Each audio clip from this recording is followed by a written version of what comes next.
Victoria Meo se sépare et le premier à avoir réagi est évidemment Bastos. Le point sur Secret Story entre Marianne vue à Marrakech, Mayor qui abandonne, Adrien et Pimprenel qui font des révélations, ça va être chargé encore une fois. Mon avis sur Simon Castaldi, après que celui-ci m'ait envoyé un message, je vous raconte un petit peu tout ce que je sais. Et évidemment, plein d'autres actus sont au rendez-vous pour Mix the Tea. Bonjour à toutes, bonjour à tous, bienvenue sur votre émission préférée du dimanche, Mix the Tea, l'émission qui revient sur toute l'actualité, télé-réalité et people. Aujourd'hui, on a plein de choses à voir ensemble, j'espère que vous êtes ready pour ça, parce que croyez-moi, vous allez forcément grincer des dents à un moment donné. En attendant, comme à chaque fois, je vous retrouve pour une très courte mise au point parce qu'on a pas mal de petites choses à se dire cette semaine et après on rentrera directement dans l'émission pure et dure. C'est parti, jingle, bienvenue sur MTT.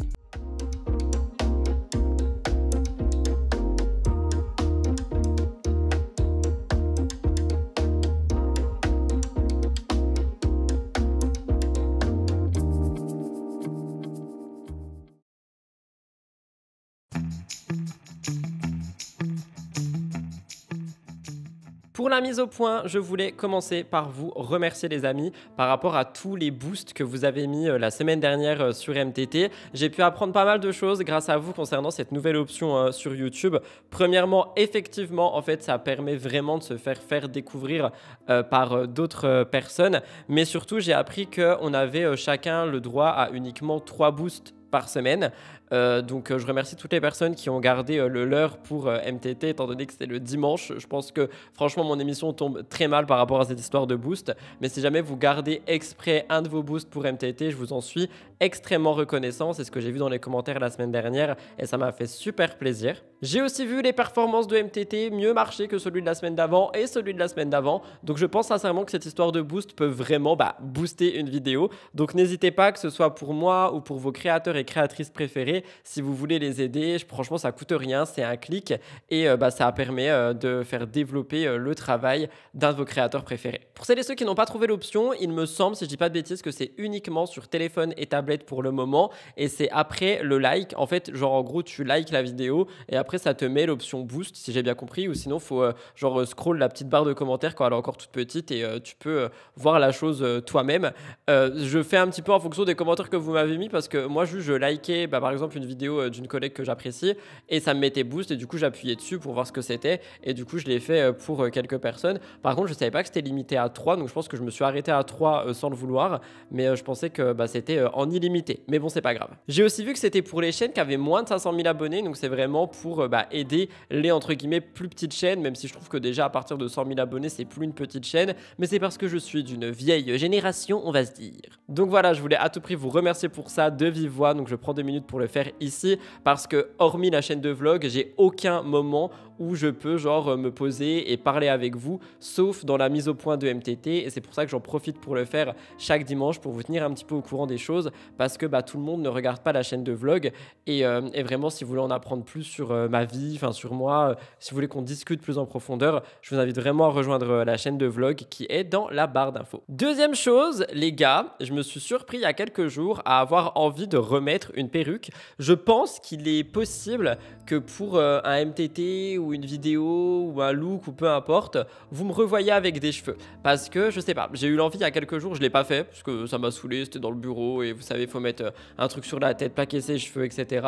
Bref, j'ai eu la flemme, mais c'est vrai que l'envie, elle est en train de repopper un petit peu. Donc heureusement, elles sont toutes ici et je les ai toutes gardées, mais il se peut que vous voyez un MTT prochainement avec possiblement des cheveux un peu plus longs. On verra, pour le moment c'est pas sûr parce que bon, vu le brushing que j'ai fait aujourd'hui, je pense que je suis aussi capable de dompter mes propres cheveux, donc à voir par la suite. Mais c'est vrai que j'ai eu cette envie et je me suis dit parle-leur pour voir ce que eux ils en pensent, donc dites-moi ce que vous en pensez. J'ai un poil sur la lèvre, c'est cool d'avoir des animaux, faut que j'arrête de leur faire des bisous avant les tournages. Et enfin, comme chaque semaine, si jamais vous souhaitez me soutenir, n'oubliez pas de liker l'émission. La semaine dernière on a dépassé les 1000 likes, donc vraiment merci pour ça du fond du cœur. Si on peut refaire la même chose cette semaine, ce serait incroyable. N'hésitez pas à boost non plus plus, si jamais vous pouvez le faire, à vous abonner à la chaîne. Ça aide grandement, ça fait développer. Et commentez là tout le long, vous l'avez vu, je vous réponds. On a 2 emojis à mettre dans chaque émission pour que ça soit un peu plus interactif.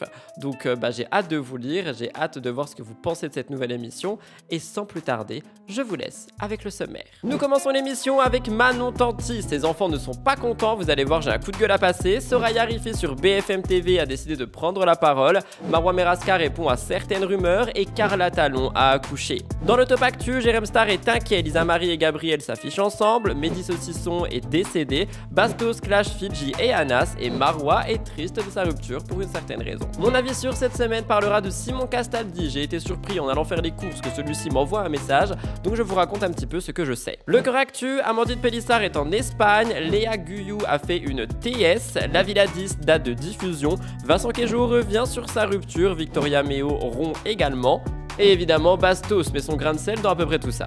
2 actualités internationales, Eva Longoria visite la France, Katy Perry a failli faire une grosse chute. Et évidemment, le gros dossier est le big point sur Secret Story entre Mayer, Adé, Paprenel ou encore Marianne. On a pas mal de choses à dire. Je terminerai avec l'Astro Actu. Une rupture amicale pourrait arriver pour un des 12 signes du zodiaque. Je vous raconte tout ça en fin d'émission. Une émission psychédélique, c'est pour ça que je porte ce haut. J'espère qu'elle vous plaira. C'est parti, jingle!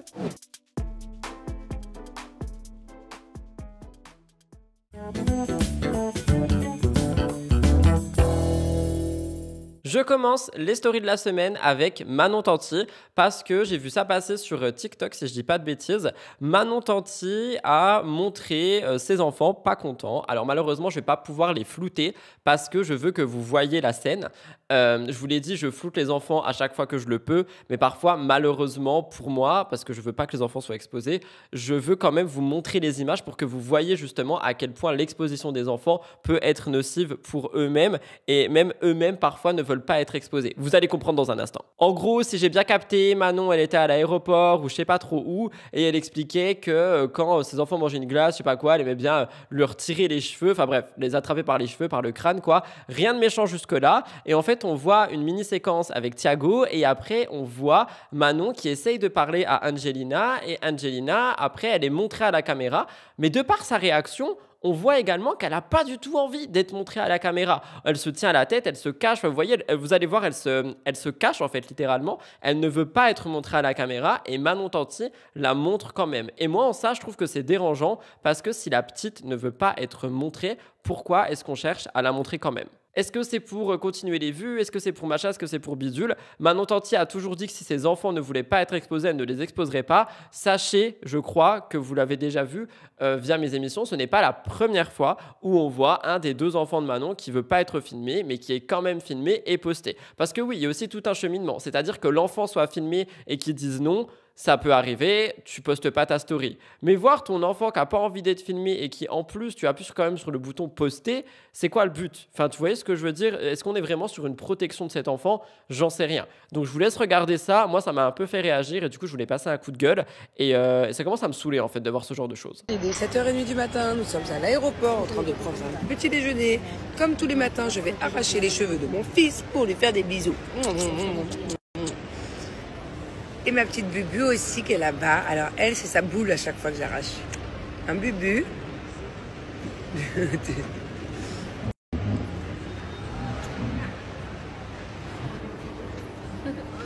Toutou, petite boule. Boule, boule. Ce n'est pas tout concernant Manon Tanti. Manon Tanti a dit autre chose. En fait, elle s'est exprimée sur Snapchat et elle a exprimé un petit ras-le-bol. Elle en a marre de voir Julien Tanti regarder le Tour de France. Elle dit on n'en peut plus, il nous met ça à 12h30, ça dure jusqu'à 17h. C'est interminable. Apparemment, ce temps passé devant la télé, selon Manon, serait une excuse. Julien pourrait en effet faire plusieurs siestes. Elle dit il s'endort 2-3 fois chaque après-midi. Dès qu'il se réveille, on n'a plus le droit de parler. On est traumatisé. Il faut se taire tellement c'est intéressant. Elle dit le mec m'engueule quand je parle, je n'ai plus le droit de vivre. Julien Tanti répond à ça. Il dit tellement je m'ennuie, je pars faire 2-3 siestes en 5 heures et à chaque fois que je me réveille, je regarde un peu et ça ne bouge pas. Il ne se passe rien. Bref, une dispute de couple comme on a l'habitude avec les Tanti, mais celle-ci a quand même pas mal fait réagir. Vous me direz ce que vous en pensez. Autre registre, Soraya Rifi est passée sur BFM TV après la lourde agression qu'elle a subie, dont on a déjà parlé parlé plusieurs fois, j'en ai parlé dans plusieurs petits contenus, contenu court, contenu long, on en a parlé dans des MTT également. Vraiment les gars, n'hésitez pas à visiter ma chaîne hors MTT. Il y a plein de vidéos quasiment tous les jours qui reviennent sur toutes les actus people et télé, donc n'hésitez vraiment pas. Mais bon bref, Soraya Rifi a subi une agression absolument atroce. Si vous avez suivi les médias, vous avez vu ça, ça a été partagé absolument de partout. Et elle est venue sur BFM TV pour raconter un petit peu son histoire. Elle était accompagnée d'un de ses avocats, si je dis pas de bêtises, si mes souvenirs sont bons. On a fait un react de toute façon sur la chaîne de replay par rapport à cette vidéo parce que le magnéto est quand même assez long. Je vais pas tout vous mettre ici, mais je voulais encore une fois envoyer un immense message de soutien à Soraya qui tente tant bien que mal de sortir de cette épreuve psychologiquement et aussi physiquement. Vous allez entendre ces mots, enfin franchement elle me fend le cœur. Ce qu'elle a vécu est une immondice, c'est horrible. Et je voulais envoyer mon soutien premièrement et deuxièmement lui souhaiter aussi un bon retour parce que je vois qu'elle essaye d'être de retour sur les réseaux sociaux. Elle partage un petit peu des stories par rapport au traitement avec un S qu'elle doit prendre, par rapport à ce qu'elle aimerait faire, par rapport à sa vie en fait littéralement. Et je pense que c'est quelqu'un de très très fort parce que honnêtement, sincèrement, vraiment, je pense que beaucoup ne seraient pas revenus sur les réseaux après ça. Donc je voulais lui envoyer tout mon courage, toute ma force et j'espère que vous ferez de même, que ce soit dans mon espace commentaire ou bien directement envers elle en lui envoyant un petit message, un petit cœur. Franchement, ça coûte rien et je pense que tout le soutien du monde peut être vraiment bienvenu ici. Donc courage Soraya, courage à sa famille, je vous laisse regarder. Durant l'agression, j'ai perdu connaissance, comme je l'avais stipulé dans certains articles. Et en fait, j'ai perdu connaissance parce que mes points de ligotage étaient trop serrés. Et du coup, c'était obstrué. Donc mon corps n'était presque plus alimenté par mon sang, mes organes vitaux, la respiration anormale avec un scotch qui me strangulait. Donc, c'est des termes qui sont très forts, mais c'est vraiment ce que j'ai vécu. Et puis après, il y a eu toutes ces émotions qui se sont entremêlées durant l'agression, la peur de savoir si j'allais survivre ou pas. Je ne savais pas en fait ce qu'il allait se passer et du coup, j'ai lâché prise. J'arrivais plus à tenir. Vous dites, j'ai perdu connaissance à un moment. Quand vous prenez connaissance, vous vous réveillez couverte d'eau de Javel. Je me réveille avec mes ravisseurs. Ce sont mes ravisseurs qui m'ont réveillée parce que j'ai convulsé, parce que j'ai perdu connaissance et que mes organes vitaux n'étaient presque plus irrigués par mon sang. Ce qui signifie que j'ai failli perdre la vie. Donc, les ravisseurs, je ne pense pas qu'ils voulaient me tuer, mais ils étaient toujours présents. Enfin, il était toujours présent parce qu'à la fin, il était seul. Donc, du coup, ce qui s'est passé, c'est que il est arrivé au moment où il est parti, où il m'a arrosé d'eau de Javel pour enlever ses traces ADN. Il a arrosé également de Javel tout l'appartement. Et du coup, ce qui s'est passé, c'est que moi, j'ai réussi à me retirer de mes liens et à me rendre chez mon voisin qui m'a porté secours. Et d'ailleurs, que je remercie sur ce plateau-là parce que grâce à lui, je suis là aujourd'hui. Est-ce que vos agresseurs ont agi à visage découvert? Oui. Mes agresseurs ont agi à visage découvert. Si j'aurais constaté l'inverse, je n'aurais jamais ouvert la porte. Par contre, je ne me rappelle plus de leur visage. Nous avons Marwa Meraska également. Marwa, on va en parler plusieurs fois dans l'émission. Premièrement, je voulais vous parler du fait qu'elle a répondu un petit peu aux rumeurs qui courent sur elle. Il y a des gens qui disent qu'elle serait prête à se remettre en couple. Il y a des gens qui disent qu'elle regretterait sa rupture. Alors vous allez voir, on a une partie ici, mais on a une actu aussi après où elle explique qu'elle est triste par rapport à sa rupture pour un point bien précis. Mais j'ai quand même pris certaines de ses stories pour faire un petit peu une FAQ finalement. Donc on va voir ce que Marwa a à dire à certaines des questions. Et moi, vous le savez, je lui ai dit et je le pense sincèrement, j'espère que cette rupture et que ce qui va suivre pour elle pourra lui permettre de retrouver une lumière qu'elle a perdue, de retrouver une bienveillance et une aisance en fait qu'elle n'avait plus du tout et tout simplement qu'elle se sente mieux parce que si tu te sens mieux, généralement tu fais le bien aussi autour de toi parce que ces dernières années, ça n'était pas trop le cas. Et oui, j'ai vu le casting de la Villa 10, on y revient après. Alors, nous avons pour commencer quelqu'un qui lui dit « Remets-toi avec Vincent, ma belle ». Marwa dit « Je reçois plein de messages concernant Vincent et un possible retour. » La réponse est simple, non. Pas par rancune, pas par colère, mais parce qu'aujourd'hui, je suis enfin aligné avec moi-même. C'est pas toujours facile, je vais pas mentir, je pensais que ça allait être pire. Même s'il y a des jours où c'est lourd, rares sont les moments où je sens un vide, car je fais mon deuil proprement et surtout, je suis bien entouré. En paix, en chemin vers quelque chose de plus grand et de plus vrai. Je n'ai pas besoin de me réfugier dans les bras de quelqu'un pour combler un manque. Je n'ai pas besoin d'un homme pour me sentir aimée ou complète. Je suis là pour moi, pleinement, et croyez-moi, ça fait un bien fou. Quant à lui, je garde que le bon, je ne lui souhaite sincèrement que tout le bonheur du monde, de trouver sa paix à lui, sa lumière, son chemin, parce que chacun mérite d'avancer, d'être libre et heureux. On avance, pas en arrière. Et elle réagit à ça, parce que du coup, il y a eu des rumeurs d'un potentiel nouveau couple. Elle dit, quand je dis plus vrai, plus grand, c'est qu'aujourd'hui, déjà, je ne recherche pas de relation, et en vrai, je les ai jamais cherchées, elles me sont toujours tombées dessus quand je ne m'y attendais pas. Mais ce que je veux dire, c'est que si je me pose, c'est pour fonder une famille, non pas juste pour me mettre en couple ou quoi. J'adore ma solitude, et elle me suffit. Alors honnêtement, je sais qu'il y a beaucoup de gens qui ont du mal à croire tout ce que Marois peut dire, que ce soit en story, ou patati, ou patata. Mais moi, j'ai envie de la croire. J'ai envie de croire qu'elle est vraiment sur ce chemin de retour à elle-même. J'ai envie de croire qu'elle est vraiment sur une envie en fait de s'autosuffire. Et ce serait trop bien pour elle parce que ça lui permettrait vraiment, comme je l'ai dit, de retrouver une certaine lumière. Vous me direz ce que vous en pensez. Et enfin, les amis, je termine, du moins de vive voix, les stories de la semaine avec quelque chose que je n'ai absolument pas vu venir, l'accouchement de Carla Talon. C'est vrai que son terme approchait, on n'en parlait plus trop et on a eu plein de photos qui ont été postées par Carla et Brian. Alors premièrement, mention spéciale sur le fait que l'enfant est flouté, ça m'a fait plaisir, mais honnêtement, connaissant un peu les personnages, je pense que c'est tout simplement pour mieux le voir après. C'est-à-dire que je pense que dans un petit mois, on aura un compte Instagram pour l'enfant, on aura vraiment genre regardez, c'est notre bébé, mais pour le moment il est flouté, donc on va profiter de ce moment le temps qu'il dure. Dans tous les cas, Carla Talon a accouché, donc voilà, pour toutes celles et ceux qui disaient que c'était encore une fausse grossesse, qu'il allait avoir un problème à l'accouchement et tout ça, bah écoutez, non, finalement, elle a vraiment accouché. Alors je sais pas encore au moment où je vous parle du moins comment s'est déroulé l'accouchement, est-ce que Carla a pris la parole ou quoi. Là, quand j'ai écrit mon script et quand je le filme, j'ai juste vu le carrousel dont je vous parle, donc évidemment s'il y a des nouvelles, soit je les mettrai en voix off, soit nous en parlerons demain dans Spill the Tea. Spill the Tea qui est donc un condensé des petites actus que j'ai pas eu le temps de mettre dans MTT. Donc voilà, en tout cas, félicitations à Carla et Brian. Je les porte pas forcément dans mon cœur, mais l'arrivée d'un bébé, c'est quand même quelque chose de beau. Et ce petit être n'a rien demandé, il est totalement innocent. Donc je renvoie plein d'amour et plein de courage, car je sais être bienveillant, même quand j'apprécie pas quelqu'un.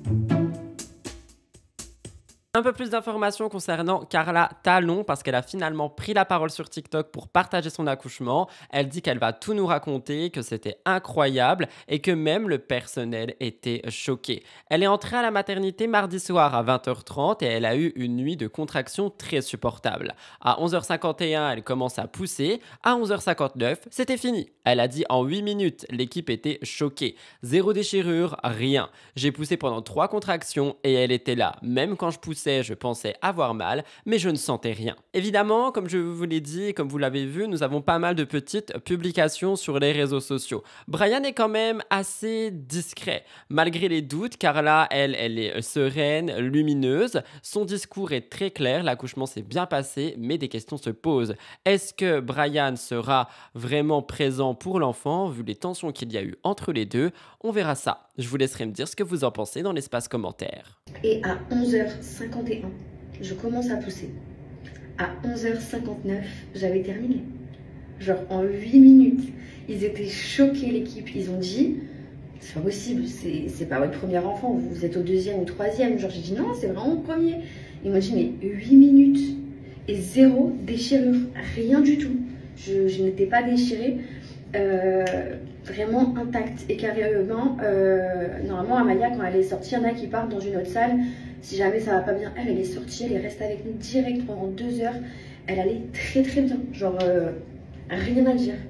Juste par contre elle n'a pas pu couper le cordon parce qu'il était autour de son cou, mais c'est ok, enfin c'était pas grave, je n'ai pas pu le couper. Mais voilà, mais elle est hyper bien, elle a bonne température, elle a pleuré direct, elle avait pas de liquide dans la gorge, rien. elle était nickel. Et donc de là, ils m'ont laissé pendant 2 heures avec nous, en peau à peau, avec moi. Et après, ils m'ont dit, Brian, il fera en chambre, mais là, il faut qu'il reste en peau à peau avec vous. J'ai donné le sein. Et voilà. Mais genre 8 minutes, j'étais choquée. 8 minutes. Genre, enfin, j'ai poussé, en fait, on pousse, bon, celles qui ont accouché, elles savent, mais celles qui n'ont pas accouché, du coup, je vous raconte. Vous poussez pendant une contraction. Ben, j'ai poussé pendant 3 contractions, seulement. Et elle était là. On a tout filmé et tout, donc... Mais vraiment, j'étais choquée. Même quand je poussais, je pensais que j'allais avoir mal. Enfin, il y a quand même une tête qui sort d'en bas.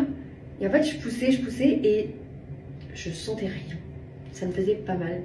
Et là, d'un coup, tu sens vraiment, juste à la fin, quand ça sort, tu sens qu'il y a un truc qui sort. Et là, elle me la donne dans les bras et tout. J'étais choquée. Vraiment, je me suis mis à pleurer et tout. Genre, j'ai vu ce petit bébé comme ça, là. Et là, j'ai pris sur moi. Et après, j'étais choquée avec Brian. Et après, voilà, on est remonté en chambre et tout se passe bien. Et voilà, quoi, du coup, pour mon accouchement.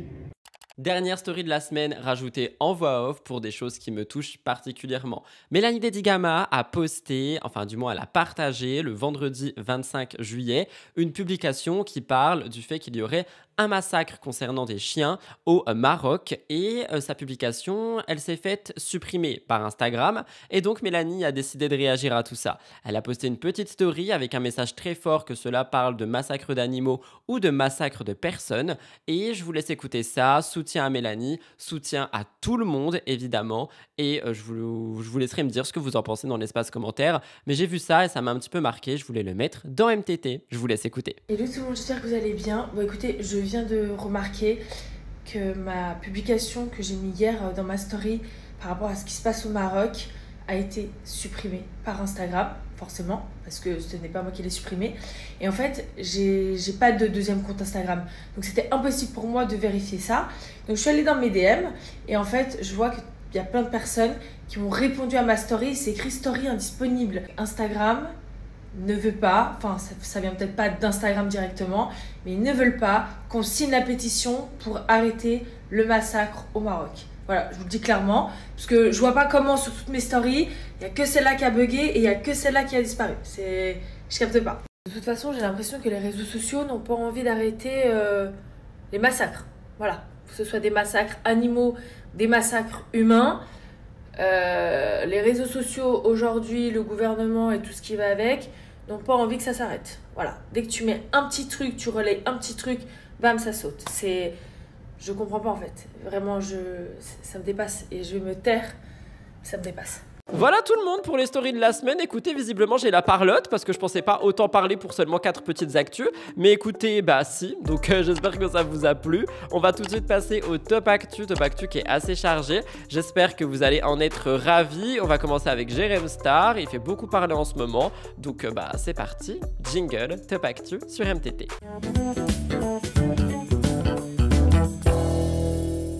Bon, nous commençons avec Jérém. Depuis qu'il a décidé de tourner, entre guillemets, définitivement la page télé-réalité, et je dis vraiment entre guillemets parce que finalement, tous ces contenus sont quand même avec des candidats ou des anciens candidats. Mais bon bref, Jérém, s'est lancé dans un combat acharné, faire éclater la vérité sur les pratiques de ce milieu, dénoncer sans filtre les dérives de la télé-réalité, alerter sans relâche sur les dangers psychologiques et émotionnels auxquels sont exposés les candidats, aussi les internautes, et des candidats souvent très jeunes. C'est un combat qu'il mène depuis très longtemps et il a décidé d'en reparler récemment. Il a été invité dans une émission radio qui apparemment est encore confidentielle et il n'a pas mâché ses mots, il s'est exprimé avec une gravité peu commune sur les dérives actuelles de la télé-réalité. Je cite, il a souligné que désormais ce ne sont plus les productions qui font la loi, mais bel et bien les internautes, dont les jugements immédiats, parfois brutaux, peuvent faire basculer le cours d'un programme en quelques heures. En gros, il dit que lorsqu'un candidat est perçu comme problématique ou qu'une séquence est jugée choquante ou offensante, tout le monde s'emballe. Le moindre mot, le moindre geste sort de son contexte et analysé, commenté, critiqué et ensuite ça provoque un véritable tollé sur les réseaux sociaux et évidemment une vague de haine. Et c'est une haine qui, selon Jérém, ne s'arrête plus à l'émission, elle envahit la sphère privée et je pense qu'il a un certain exemple qui est Marianne. Il a quand même évoqué d'autres profils de candidats avec des propos qui ont été tenus, qualifiés de racisme, de harcèlement pur et simple. Donc oui, je pense qu'il parle de Secret Story. Il a dit que les productions ne peuvent pas toujours être tenues responsables des paroles de chacun, mais que évidemment elles ont un rôle à jouer, elles ont une part non négligeable là-dedans parce que c'est à elles aussi de prendre des mesures par rapport à ça. Mais il ne faut pas oublier quelque chose, et j'en ai parlé milieu de semaine si jamais ça vous intéresse, les émissions sont scénarisées, elles sont manipulées. Tout est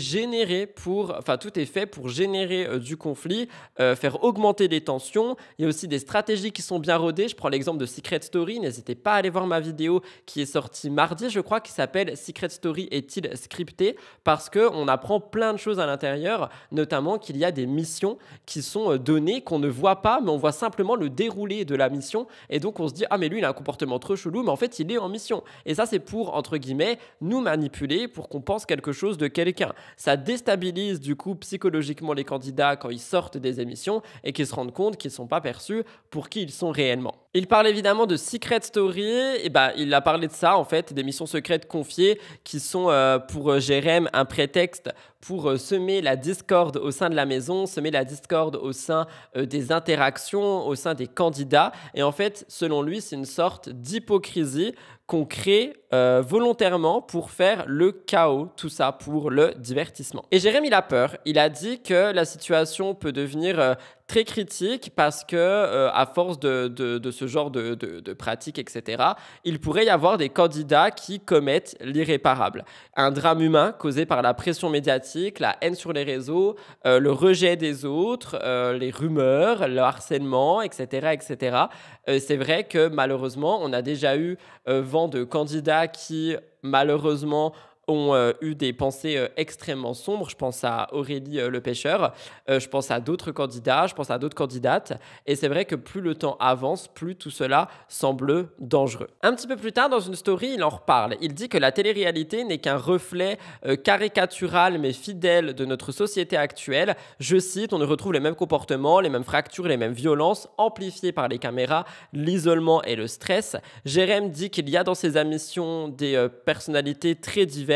On a des personnes bienveillantes, des personnes nocives, des personnes toxiques et que ça reflète en fait notre réalité collective. Sauf que pour lui, ce qui est réellement nouveau, c'est l'emballement que permettent aujourd'hui les réseaux sociaux. Parce qu'en fait, on n'a plus du tout que la télé et les gens qui commentent derrière leur écran. On a ce qui se passe à la télé, ce que les gens disent sur les réseaux et ensuite toute la haine que tout ça peut créer, notamment vraiment via les réseaux sociaux, parce que tout le monde a le droit à la parole et parfois dans ce tout le monde, il n'y a pas que des personnes qui sont bienveillantes. Il prend l'exemple de Marianne et je vous le rappelle, Marianne a quand même été largement menacée, insultée et encore aujourd'hui, elle est largement menacée et insultée, sa famille aussi, elle a peur de sortir de chez elle, même si bon, elle l'a fait, mais on y reviendra à la fin de l'émission et tout ça parce que les internautes ne s'arrêtent pas en fait, c'est-à-dire qu'ils ne s'arrêtent absolument pas avec Marianne et je pense malheureusement pas que ce soit la seule. En clair, Jérém il tire quand même une petite sonnette d'alarme, il faudrait s'écouter sérieusement, c'est plus simplement dénoncer pour dénoncer, ni même critiquer un programme. Aujourd'hui on parle de protéger des êtres humains, de prendre la mesure de la souffrance qui peut être dans tous les cas d'ailleurs, c'est-à-dire dans l'émission, en dehors de l'émission et la télé-réalité ce n'est plus qu'un divertissement mais c'est aussi une machine qui est là pour détruire, malheureusement, pour broyer, que ce soit les candidats ou même parfois les internautes. Vous me direz ce que vous en pensez, mais j'ai trouvé ça super intéressant et je vous l'ai dit, on commence fort. Lisa Marie et Gabriel, le couple discret mais qui fait parler, on fait un petit point sur eux. Alors, on avait eu des rumeurs qui disaient que Lisa Marie et Gabriel n'étaient plus ensemble. Je vous rappelle que ce couple est né sous les projecteurs de La Villa des Cœurs Brisés qui va être diffusé prochainement. Et avant même que l'un ou l'autre ne prenait la parole pour annoncer leur relation, on avait déjà des photos qui sortaient ici et là, notamment avec Aquababe. Donc c'est en mai mai dernier qu'ils ont décidé de ne plus jouer à cache-cache et ils ont assumé au grand jour leur histoire. Mais l'officialisation n'avait absolument pas fait taire les critiques, n'avait pas apaisé les tensions autour d'eux. Il y avait certains abonnés qui se réjouissaient de les voir ensemble, mais il y en a d'autres qui étaient là en mode ben non en fait, ça se fait absolument pas, notamment Bastos. Bastos n'avait pas caché son amertume et son ressentiment vis-à-vis de la relation parce que pour lui, Gabriel n'était pas un inconnu mais un ami proche et il lui avait caché ça. Donc Bastos, il était vraiment pas bien par rapport à Gab. On en a déjà parlé plus d'une fois et vous avez toutes et tous eu à peu près les mêmes réactions en disant que on peut effectivement comprendre Bastos qui s'est entre guillemets fait trahir par son ami. Bastos, il avait tout fait pour faire entendre sa voix, il avait utilisé les réseaux sociaux pour montrer qu'il n'était pas content, il avait aussi relayé des rumeurs de rupture, en disant que ça n'allait pas forcément durer. Et justement, après quelques semaines de Lisa Marie et de Gabriel, on a eu une petite question. Est-ce qu'ils se sont séparés? Parce qu'on a eu pas mal de choses en fait. On a vu un unfollow sur les réseaux sociaux. Il y a des blogueurs qui disaient qu'apparemment Gab aurait refait son Gab et que donc ils n'étaient plus ensemble. Moi, quand j'avais vu tout ça, je vous avais dit que potentiellement il y aurait un break entre les deux, mais je pensais pas à une rupture réelle. Et finalement, c'est Lisa Marie qui a décidé de reprendre le contrôle de cette histoire d'amour et elle a répondu de manière élégante, mais assez ferme. Sur Instagram, elle poste une série de photos et l'une d'entre elles est subtile, mais on voit le dos de Gabriel tatoué, donc on le reconnaît, identifiable en un clin d'œil pour les connaisseurs. C'est une photo qui, placée sans commentaire, montre une déclaration silencieuse, mais bel et bien là. C'est-à-dire que je pense que Lisa Marie, elle voulait vraiment juste dire « les gars, on est toujours ensemble ». Et pour ceux qui avaient encore un doute, elle a enfoncé le clou en story, elle a répondu à la question d'un abonné. La réponse, elle était sans détour. Elle met une photo de Gabriel et de elle qui se font un câlin tendre sur un bateau, sur une posture assez intime. Et donc, on voit effectivement que les deux sont toujours ensemble. Mais malgré ça, il y a quand même eu des critiques. Il y a des internautes qui ont dit que Lisa Marie était attirée par la toxicité, qu'on l'aura prévenue, qu'elle sort avec un clodo. Je trouve ça quand même très violent, que ce soit pour les personnes sans domicile fixe ou même pour Gab. Et il y en a beaucoup qui disent en gros, faire attention parce que Gab, ça reste un mec toxique et que elle serait bien mieux sans lui. Donc, je vais pas me permettre de dire que c'est un homme toxique ou non. Je peux pas me permettre de dire ça. Mais c'est vrai qu'il y a quand même beaucoup d'internautes qui critiquent cette relation depuis qu'elle existe, que ce soit depuis le mois de mai, depuis les rumeurs, depuis Bastos. Enfin vraiment, il y a beaucoup de gens qui critiquent cette relation. Donc vous me direz ce que vous en pensez. Mais bon, moi j'aimerais quand même que leur amour perdure, mais nous verrons ça plus tard, notamment avec la diffusion de la villa. Oui, parce que je pense qu'il va y avoir pas mal de surprises pour Lisa Marie dans la diffusion de la villa. Le décès de Mehdi, un TikToker, c'est quelque chose qui a fait beaucoup parler, dont je voulais également reparler dans MTT. J'en ai parlé ce jeudi, mais je voulais vous en reparler ici. Je vais me permettre de pas mal rester sur mes notes parce qu'on n'est pas sur une actu drama people et je veux vraiment ne pas me gaffer pour cette actu. Le décès de Mehdi, plus connu sous son pseudonyme Mehdi Saucisson, qui est un créateur de contenu populaire et un père de famille de 32 ans, suivi par plus de 2 millions de personnes, a été retrouvé sans vie, trigger warning, pendu chez lui dans des circonstances qui n'ont pas encore été officiellement confirmées dans tous leurs détails, mais on a peu de place au doute, il aurait mis fin à ses jours dans un geste désespéré qui a bouleversé aussi bien ses proches que les internautes anonymes qui chaque jour suivaient des vidéos très légères, très drôles, mais on voyait, si on le connaissait, une souffrance profonde et silencieuse. Le drame a été annoncé avec une immense tristesse sur les réseaux sociaux par des amis proches du vidéaste, mais également par, je crois, sa famille. Mehdi faisait rire, il divertissait, il partageait des instants du quotidien, mais il était aussi depuis quelque temps la cible de messages de haine, de moqueries constantes, de calomnies et d'insultes sur les réseaux. Et donc, c'est quelque chose qui a grandi et qui a fini par littéralement le pousser à cet acte. Il y a Juliette qui est présentée comme l'une de ses amies proches qui a décrit avec émotion les derniers mois de Mehdi. Ils étaient marqués par une immense détresse. Selon elle, derrière l'image joviale qu'il montrait dans ses contenus, il pleurait, il était triste, il y avait un sentiment d'injustice, de souffrance.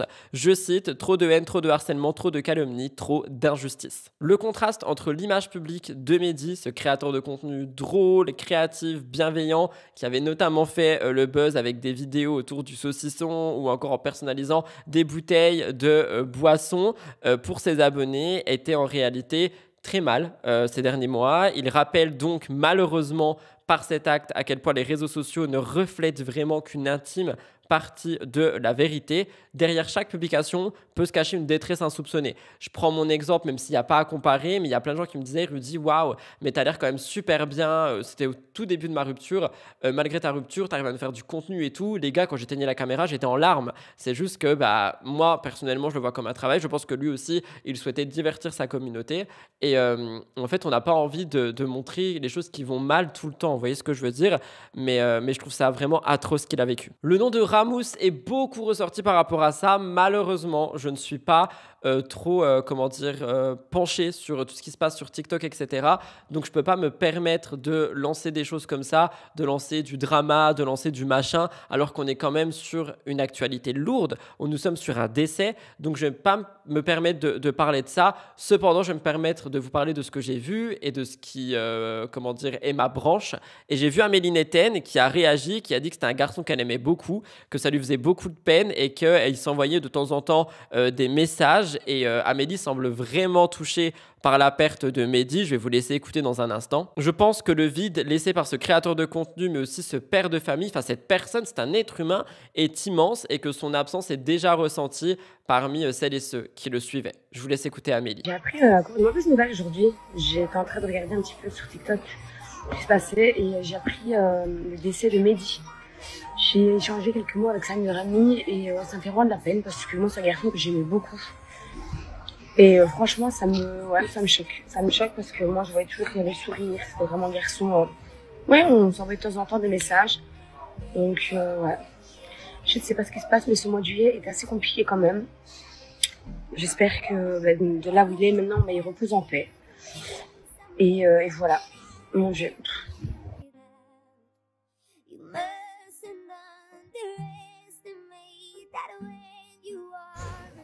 Il a fait gris toute la journée, il a plu, on a eu un peu de pluie, je vous jure qu'il fait beaucoup plus lourd que ce matin. Voilà. Demain, petit programme, on va aller, à mon avis, nager dans des petits trucs, etc. On a une amie qui vient demain, donc je serai qu'on a une cour, on va aller se profiter. Là, je ne sais pas. J'ai envie de vous poser une question parce que ça soulève quelque chose de large qui est très alarmant. Combien d'histoires comme celle de Mehdi faudra-t-il encore pour que le harcèlement en ligne soit traité avec la gravité qu'il mérite? On a plein de témoignages qui affluent, des hommages qui se multiplient, mais j'ai l'impression que du côté des plateformes, du côté de la justice, il n'y a pas grand-chose qui bouge. J'envoie toutes mes condoléances à Mehdi, j'envoie toutes mes condoléances à sa famille qui est en deuil et à ses amis qui sont aussi brisés par cette absence et à toutes les personnes qui le connaissaient et qui sont très tristes. On change de registre, mais on reste sur quelque chose de dramatique également. Je vous parle de Fidji et de Anas qui ont finalement pris la parole pour raconter un petit peu leur accident. Ils ont raconté tout ce qui s'est passé, mais on a également quelqu'un qui a réagi à tout ça et qui est Bastos. Et Bastos en est pris une fois de plus au couple. Il a réaffirmé avec nuance, enfin sans nuance justement, ses accusations initiales. Il a parlé du fait que cet accident serait beaucoup trop mis en avant pour que, je sais pas comment expliquer ça. Genre l'accident est réel, mais selon Bastos, ils utilisent ça pour attiser de la compassion. Pour rappel, cet accident particulièrement violent, selon Fidji, a plongé la maman et son compagnon dans un cauchemar éveillé. Il y a eu des blessures physiques, il y a eu des séquelles psychologiques. Anas a été transporté d'urgence à l'hôpital, il a dû se faire opérer. Je crois qu'il y avait une perforation de son intestin. Il a raconté tout ça dans une vidéo qu'on a étudiée sur ma chaîne Twitch. Fidji avait lancé un appel aux prières sur les réseaux sociaux et rapidement, des images postées en story, des vidéos qui ont documenté l'accident, des extraits de leur passage à l'hôpital ont également surgi parce que Fidji et Anas étaient accusés tout simplement de un petit peu profiter de cet accident pour générer du contenu, générer des personnes qui viennent voir leur story et évidemment donc du business derrière. Bastos, face à tout ça, il a réagi comme d'habitude. Selon lui, toute cette affaire aurait été orchestrée ou du moins récupérée à des fins médiatiques. Il a insinué que le couple aurait volontairement mis en scène leur drame personnel, instrumentalisant la gravité de la situation pour susciter l'émotion, faire grimper l'engagement, générer du trafic et capitaliser sur la compassion du public. Un jugement brutal, relayé massivement, qui a jeté évidemment pas mal de doutes sur ce qui s'est passé. Et c'est à ça que Fidji a pris la parole. Elle a posté plein de stories où elle est en pleurs. Je vous inviterai à aller voir la chaîne de replay. Elle est revenue sur l'accident, les circonstances de l'accident, et elle a décidé de dire que tout ce qu'il disait sur les réseaux était un petit peu abusé. Sauf que sa réponse n'a pas convaincu Bastos. Fidji expliquait que Anas et elle se retrouvaient dans un pays étranger, dans un système médical qu'ils ne connaissaient pas, et que c'est pour ça qu'elle a décidé de tout filmer, tout documenter, etc., au cas où s'il y avait un problème avec l'assurance. Mais Bastos, il a réagi, il a dit que Fidji n'est pas excusable, il a dit des excuses de quoi? Mon travail, c'est de commenter l'actualité, c'est ce que j'ai fait. Il va jusqu'à dire que l'état de santé d'Anas, s'il était réellement grave, comme Fidji l'a décrit, au lieu de tirer du contenu de tout ça, eh bien, ils auraient fait en sorte de surtout se recroqueviller et rester ensemble. Il dit que médiatiser ce drame intime, de le convertir presque instantanément en contenu, va à l'encontre de toute décence et de tout respect pour la souffrance réelle. Et en fait, il y a beaucoup de gens qui ont comparé ça à ce que Camila a vécu récemment avec son petit frère. Et c'est vrai qu'eux ont aussi fait des appels pour des prières, etc.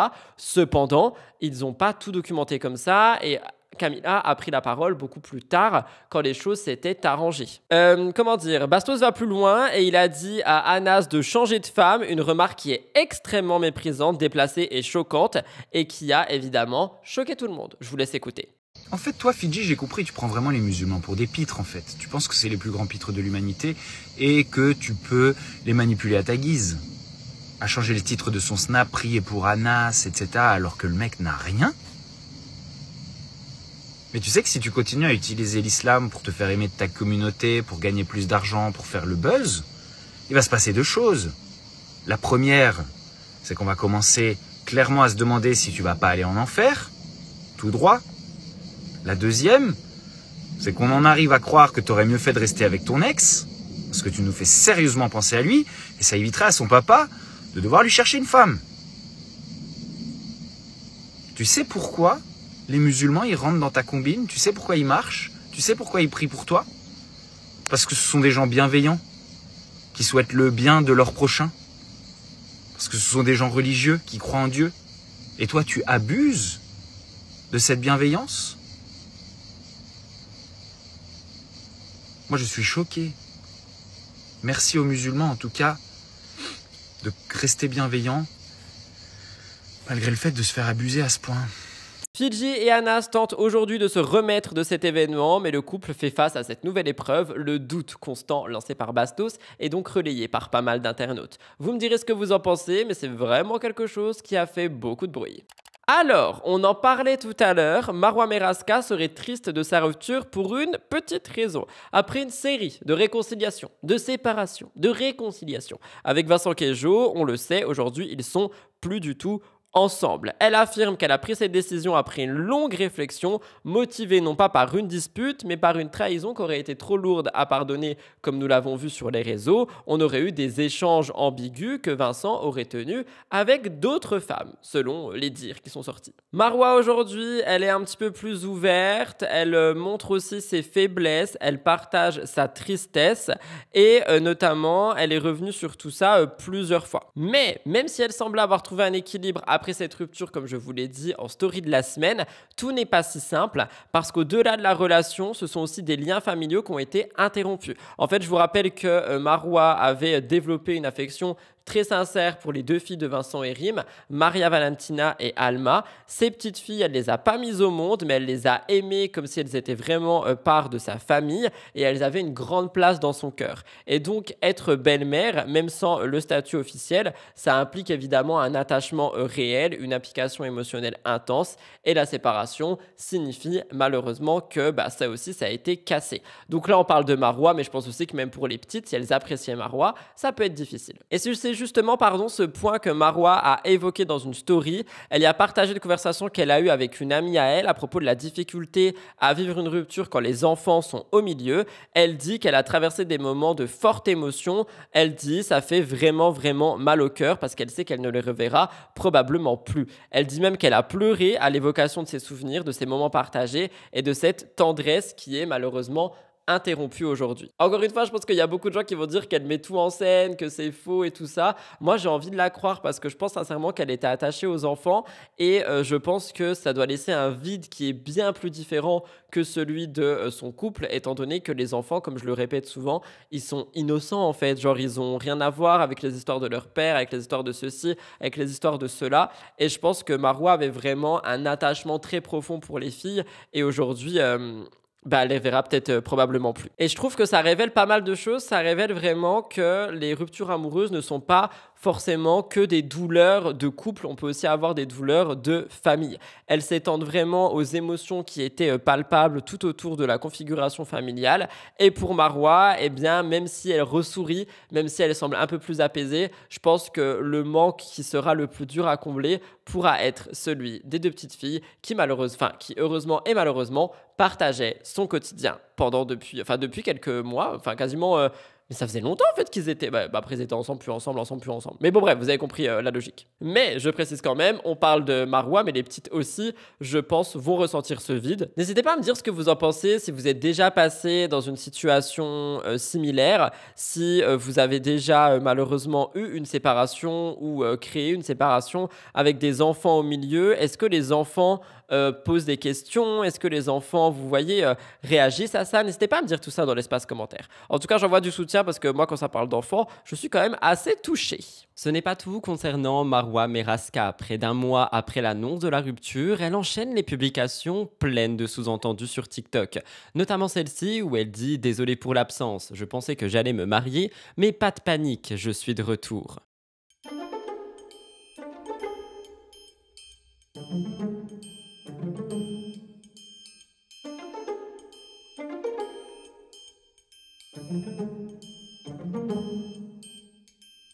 Dans une autre publication, toujours aussi énigmatique, elle parle même de son entourage et du bien-être. Elle dit « Si ton entourage, ça va mal, eh bien toi, ça va mal. Si ton entourage, ça va bien, eh bien toi, ça va bien. » Ce sont des messages qui ne nomment pas Vincent Queijo directement, mais qui semblent faire référence à lui.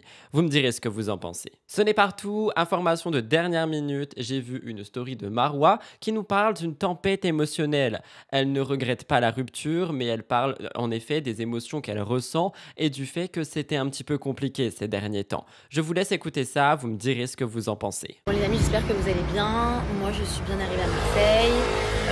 Je reste pas ici longtemps, je reste ici juste pour la nuit et demain je pars en vacances pour quelques jours. Sur Snapchat j'ai parlé du fait que pendant la nuit j'ai eu une grosse tempête émotionnelle.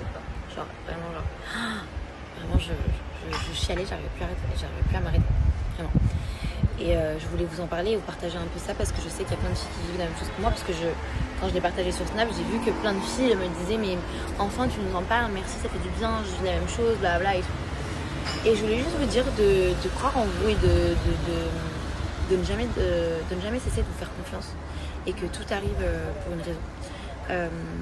Croyez au destin, croyez au fait que Dieu il a un plan pour nous. Et moi c'est ce qui fait ma force aussi aujourd'hui, c'est ce qui fait que je me dis ok, c'était peut-être pas pour moi. Peut-être qu'il y a quelque chose d'autre qui m'attend de meilleur, peut-être que plus tard ça sera meilleur, j'en sais rien, je me pose pas ces questions. Et je me dis juste que c'est ok et genre toutes mes émotions je les accepte, je les accueille. Et je suis contente parce que j'ai quand même accepté de la manière la plus saine, je pense. En tout cas j'ai essayé. Et ça me fait beaucoup de bien. Voilà.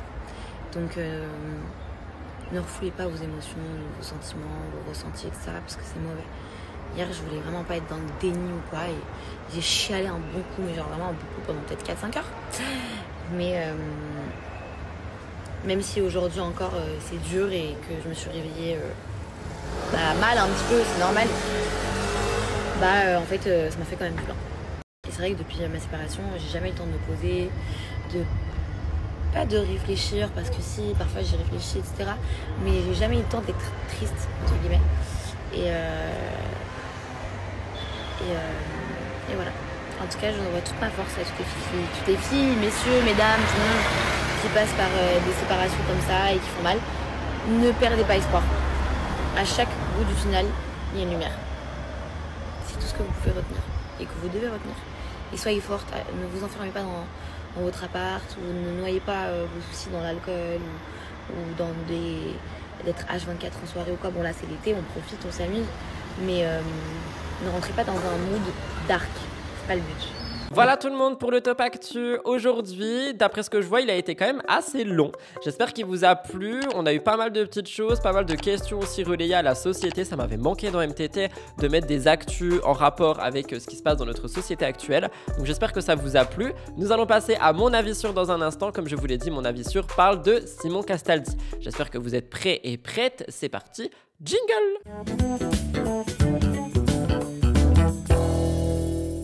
Alors, comme je vous l'ai dit, mon avis sûr aujourd'hui parle de Simon Castaldi et ça parle tout simplement de tout ce qui s'est passé avec Adixia récemment. Donc, vous le savez, j'en ai parlé la semaine dernière, nous avons eu des rumeurs laissant sous-entendre que Simon Castaldi aurait envoyé une vidéo à caractère intime à une personne, que cette vidéo a ensuite tourné chez les blogueurs et que par conséquent, tout le monde se faisait un petit peu partager cette vidéo. Et c'est une vidéo à caractère où on voyait Adixia en train de se faire du bien pendant que Simon regardait. Donc voilà, une vidéo qui a fait quand même pas mal parler. On n'a pas eu de nouvelles par rapport à ça et tant mieux. Il n'y a pas de vidéo qui est sortie. Enfin, moi, j'ai rien vu. Donc tant mieux, j'ai envie de vous dire. Ça veut dire que peut-être les choses se sont calmées. Mais j'en ai parlé, évidemment. J'en ai parlé dans plusieurs contenus. Et là, il y a 2-3 jours, j'allais faire mes courses et je vois un message sur ma montre de Simon Castaldi qui me dit qu'il a porté plainte, que c'est pas lui qui a envoyé cette vidéo. Je vais vous dire ce qu'il m'a dit tout simplement. Alors je précise, il a absolument pas été virulent envers ma personne, il n'a pas du tout été méchant ou quoi que ce soit. Il a simplement réagi, je pense, au fait qu'il a vu que j'en avais parlé. Et il m'a envoyé, pour tes infos, j'ai jamais fait fuiter cette vidéo, j'ai porté plainte et je trouverai ceux qui ont fait ça et ils paieront. Je lui ai dit, coucou, je ne pense pas non plus que ce soit toi. Courage pour ça, parce que ça doit être difficile à vivre dans tous les côtés, hein, Adixia Simon. Et j'ai dit, tiens-moi au courant si tu veux. Il m'a dit, et aussi des vidéos comme ça à caractère avec Adixia et moi, c'était monnaie courante d'en avoir sur nos téléphones, aussi bien elle que moi. Donc je pense que ce qu'il essaye de laisser sous-entendre ici, c'est que chacun en fait en avait et que lui il parle d'un hack, donc on verra bien s'il y a eu un hack. Moi, comme je l'ai dit, comme je lui ai dit et comme je vous le dis également, je ne pense pas que ce soit Simon qui ait fait fuiter cette vidéo. Je ne pense pas qu'il l'a envoyée à qui que ce soit. Par contre, il y a beaucoup de rumeurs qui disent que Cassandra aurait pu tomber sur ça et vouloir se venger par jalousie et qu'elle aurait pu l'envoyer à des blogueurs. J'ai pas envie d'y croire non plus, mais c'est une possibilité. C'est-à-dire que si jamais je me retrouve dans une pièce et je dois choisir obligatoirement pour moi, est-ce que c'est Simon ou est-ce que Cassandra qui a fait fuiter cette vidéo, malheureusement, je pense que ce serait plus Cassandra. Après, ils sont très loin des problèmes de télé en ce moment, ils sont très loin des dramas et tout ça, donc j'aurais quand même du mal à y croire. Vous me direz ce que vous en pensez. Mais voilà, je voulais un petit peu vous partager les news. Je tiens quand même vraiment à préciser que Simon n'a pas été virulent avec moi comme il a pu l'être plusieurs fois dans le passé par rapport à des contenus que j'ai sortis. Donc je trouve que ça montre aussi un certain apaisement de sa propre personne, pardon. Donc dès qu'il y aura des nouvelles, je vous tiendrai au courant. Mais je vais également envoyer mon soutien à Adixia qui m'a aussi répondu. Et l'important est qu'on n'a pas cette vidéo qui est sortie, et tant mieux. Et je pense qu'il y a vraiment des plaintes pour le coup de certains côtés et je pense que ça empêchera la diffusion de cette vidéo. Mais l'histoire à retenir de tout ça reste la même. Faites attention aux choses que vous postez sur les réseaux sociaux, aux choses que vous envoyez à vos copains, à vos copines ou peu importe, parce que le fait qu'ils me disent que c'était monnaie courante entre eux, c'est leur problème, mais malheureusement, ça peut se retourner contre toi, comme tu es en train de le voir ici. Donc voilà pour ça, je voulais vous tenir un petit peu au courant. Voilà tout le monde pour mon avis sur aujourd'hui. J'espère que ça a pu vous apporter des petits updates, des petites infos. Vous le savez, nous sommes au milieu de l'émission. Au milieu de l'émission, il y a une petite to-do list à faire. Premièrement, n'oubliez pas de liker l'émission. On essaye d'atteindre 1000 likes comme la semaine dernière. SVP, cœur sur vous si on y arrive. N'hésitez pas à la booster si vous restez un petit boost cette semaine, à la commenter. Et vu que nous sommes au milieu d'émission, nous avons le premier emoji de l'émission qui est un dauphin cette semaine. C'est un de mes animaux préférés avant que j'apprenne ce qu'il pouvait faire à d'autres animaux marins.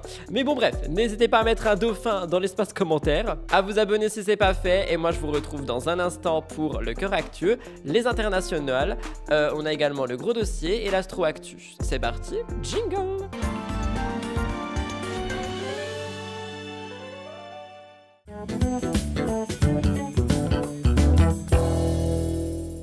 Nous commençons le cœur actu avec Amandine Pélissard. Et oui, Amandine Pélissard vit enfin son renouveau personnel et familial. Après des mois marqués par des tensions et des désaccords avec le propriétaire de leur logement en France, ils ont décidé de quitter l'Hexagone pour l'Espagne. Un déménagement mûrement réfléchi, annoncé depuis quelque temps déjà, qui a enfin vu le jour le 21 juillet. Vous connaissez Amandine, elle en a parlé très rapidement, elle a partagé tout ça sur ses réseaux sociaux, elle a dévoilé avec enthousiasme et fierté les premiers clichés de leur nouvelle vie et cette mère de famille résonne enfin après avoir passé des mois dans la tourmente. Sur Instagram, elle publie des vidéos dans lesquelles on peut apercevoir la vue qu'offre leur nouvelle résidence, panorama en hauteur avec beaucoup de lumière, la mer en fond et on voit le ton de cette nouvelle aventure. Elle a aussi dit qu'ils avaient 2 appartements situés sur les 2 derniers étages d'un immeuble,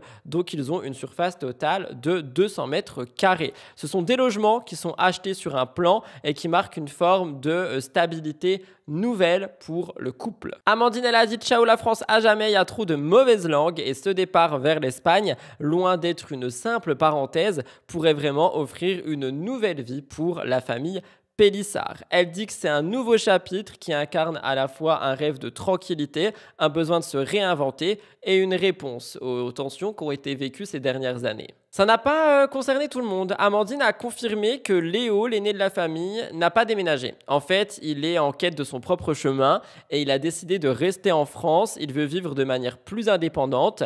Il aurait décidé de s'installer en coloc avec un ami à lui. Un premier pas vers l'âge adulte et vers l'autonomie. C'est un choix qui, je pense, a été respecté par toute la famille, même si ça a dû un petit peu impacter dans le sens où peut-être que certains se disaient « Oh non, il va rester derrière nous, etc. etc. » Et malheureusement, en fait, je pense que c'est peut-être un heureusement pour lui, il a décidé de rester en France. Amandine, elle a d'ailleurs dit sur les réseaux sociaux, on vous fera un room tour bien comme il faut quand tout sera installé. Là, vous voyez bien, ça s'appelle un déménagement. Des cartons un peu partout, des meubles encore à installer, une organisation qui se met doucement mais sûrement en place. Cette nouvelle vie en Espagne offre donc un mélange de renouveau matériel, de volonté de reconstruction personnelle et de besoin de sérénité pour toute la famille Pélissard. Je sais qu'ils n'ont pas trop apprécié de toutes et de tous, mais moi j'ai envie de leur souhaiter un bon nouveau départ en Espagne, en espérant que les choses s'arrangent pour eux, parce que franchement, qu'on les apprécie ou non, ils ont quand même vécu pas mal de galères ces dernières années, et on va pas me dire oui mais c'est de leur faute parce qu'ils sont exposés, c'est pas comme ça que ça marche, mais ils ont quand même vécu pas mal de galères entre proprio, infraction, tentative d'infraction, même personnellement. Donc voilà, j'espère que ce nouveau départ pourra leur apporter joie, positivité et sécurité. Les amis, je place un trigger warning. On parle de Léna Guyou. Si vous avez suivi un petit peu, vous savez de quoi on parle. Sinon, il y a le titre littéralement qui est Léna TS. Donc, je place un petit trigger warning et je reste sur mon actu, sur mes notes, parce que je veux pas, encore une fois, comme avec Mehdi, dire de la merde, parce qu'on est quand même sur quelque chose de très sérieux. Léna a partagé un message bouleversant sur ses réseaux sociaux. Elle a révélé une facette de sa vie qu'elle avait soigneusement cachée derrière l'image publique d'une jeune femme épanouie, influente et souriante. On a pu la découvrir dans pas mal d'émissions, notamment Les Marseillais à Dubaï, La Villa des Cœurs Brisés. Et elle a parlé en fait d'une douleur profonde, silencieuse, accumulée au fil des mois, voire des années, qui a fini par la briser temporairement dans la nuit du 21 au 22 juillet 2025. Dans une série de messages partagés avec ses abonnés, Léna avoue qu'elle a récemment, malheureusement, tenté de mettre fin à ses jours. C'est un geste qui est désespéré, qu'elle qualifie elle-même de moment de saturation mentale et émotionnelle, et que c'est pour elle l'aboutissement d'un trop-plein, d'un épuisement qu'elle n'arrivait plus à camoufler malgré ses tentatives en fait d'essayer de faire bonne figure, de sourire, de poster des contenus qui sont beaux, etc., etc. Derrière les sourires, derrière les apparitions publiques, les collaborations, les photos soignées et les contenus très jolis, se cachait en fait une femme qui était meurtrie, qui était affaiblie par les trahisons répétées, les critiques, le harcèlement et aussi une solitude émotionnelle qu'elle décrit avec des mots très intenses. Pour citer un petit peu, le cerveau sature, les insomnies s'accumulent, le corps réagit. En fait, elle raconte avoir atteint une limite, ce moment précis où le mental cède, où les pensées deviennent trop lourdes, trop sombres, où on ne trouve plus ni repos, ni clarté, ni répit. Elle parle d'un sentiment d'acharnement, de coups répétés de la vie et surtout de choses qu'elle perçoit comme une constante exposition à la malveillance. Elle dit « j'ai trop douillé ». Ces mots touchent, d'autant plus qu'ils sont empreints de sincérité et de vulnérabilité. Enfin, moi, franchement, c'est ce que j'ai ressenti quand j'ai lu ces stories sur la chaîne de Exclu TV. D'ailleurs, si vous voulez toutes les stories de Léna, ce sont des stories écrites. N'hésitez pas à aller voir la chaîne de Exclu TV. Ici, j'ai surtout pris des notes. Elle dit qu'elle a senti comme si elle avait chuté d'une falaise, qu'elle avait été emportée par une force invisible et vidée de toutes ses ressources. Elle emploie des termes forts. Elle parle de sa TS comme un acte de lâcheté, tout en demandant pardon à Dieu, et elle dit qu'elle veut garder la foi malgré tout. Ce cri du cœur, il peut être compris si on revient sur sa relation avec Adil Rami, ancien champion du monde de 2018 et figure médiatique, parce que Léna, elle a par le passé déjà pointé du doigt des comportements qu'elle jugeait abusifs et toxiques. Elle avait qualifié l'ancien footballeur de psychopathe dans un message daté de décembre 2024, on en avait parlé, et ces accusations, elles ont été relayées par de nombreux internautes, et elles avaient donc ouvert un débat houleux, mais aussi donner à Léna une voix plus forte. Donc il y a beaucoup de gens qui sont en train de lier tous les points ensemble et se dire que c'est peut-être Adil qui l'a poussé au bout du rouleau il y a quelques temps et que donc elle a littéralement juste explosé. Vous voyez ce que je veux dire? Après, attention avec ça, on est du coup sur des internautes qui relient des points ensemble. On ne sait pas si c'est la vérité. Son message est très dur, mais c'est pas un appel au secours déguisé, c'est une volonté de dire les choses. C'est un témoignage qui soulève quelques questions. Je cite, combien d'autres influenceurs ou personnes anonymes traversent des périodes qui sont noires sans jamais oser en parler? Parce qu'on parlait de Mehdi tout à l'heure, là on parle de Léna, on peut aussi parler de Marianne, on peut parler de Aurélie Preston et de toutes ces personnes qui sont pas médiatisées mais qui doivent aussi vivre ce genre de choses et subir la vie. Je pense qu'il faut envoyer du soutien et de l'amour à ces personnes. Léna ici, elle partage pas seulement une expérience personnelle, une épreuve personnelle d'ailleurs, elle offre à d'autres la possibilité de se reconnaître, désolé, ça me touche beaucoup, de se sentir moins seul et potentiellement d'ouvrir un dialogue et d'ouvrir la parole. Évidemment, moi je vous le dirai jamais assez, mais si vous sentez que vous avez besoin d'aide, que vous avez besoin de parler ou peu importe, rapprochez-vous d'un professionnel de santé qui peut vraiment vous aider à vous sortir de cette passe. Je pense que le premier pas peut tout faire. Et j'envoie tout mon courage à Léna et à toutes les personnes qui passent par là. D'ailleurs, Léna a fini par prendre la parole directement sur Snapchat et ça a été relayé par Exclu TV. On a fait un petit débrief de tout ce qu'elle a dit dans sa vidéo sur Snapchat. Je vais cependant vous laisser écouter un moment. Avant d'écouter celui-ci, je vous rappelle quand même le numéro 3114, qui est une ligne d'écoute qui est gratuite, ouverte 7 jours sur 7, 24 heures sur 24, qui peut vous aider en cas d'idées noires. Ne restez pas seul, partagez ça avec d'autres personnes, discutez-en et essayez de faire en sorte de vous en sortir. En tout cas, j'envoie tout mon soutien à Léna et à toute personne qui peuvent passer par des périodes aussi compliquées et aussi sombres. Et je vous laisse écouter un petit moment. Si vous voulez voir l'intégralité de sa story, je vous invite à aller voir la chaîne de Exclu TV ou ma chaîne de replay si vous voulez le côté react à celle-ci. Juste stopper un peu les pensées, quoi. Puis du coup, ça ne fonctionnait pas. Mon corps faisait un peu de résistance à ce que j'avais pris. Donc j'en ai pris un deuxième, puis un troisième, puis voilà. Et à un moment donné, en fait, je me suis dit, putain, je les entends encore, mes pensées, et je veux plus. Et c'est là que je me suis fait peur, parce que bien évidemment que c'est, je le répète, un acte de lâcheté. Alors je peux comprendre malheureusement les personnes qui sont à bout et qui ne trouvent pas d'autres solutions, qui sont pas entourées, etc. Alors je peux comprendre malheureusement les personnes qui sont à bout et qui ne trouvent pas d'autres solutions, qui sont pas entourées, etc. Mais il y a toujours une main tendue. Il faut juste la prendre, en fait, tout simplement. Il faut prendre cette main tendue. Et puis surtout, vous avez des belles choses à faire. En fait, là, c'est pas parce qu'aujourd'hui, là, maintenant, ça ne va pas, que vous n'allez pas faire des belles choses et vivre des belles choses après. Vraiment. Je vais pas vous mentir, c'est pas la première fois. J'avais déjà fait ça il y a longtemps. Pour d'autres raisons. Et regardez tout ce que j'ai vécu depuis. J'ai eu des super belles expériences, j'ai rencontré des gens super.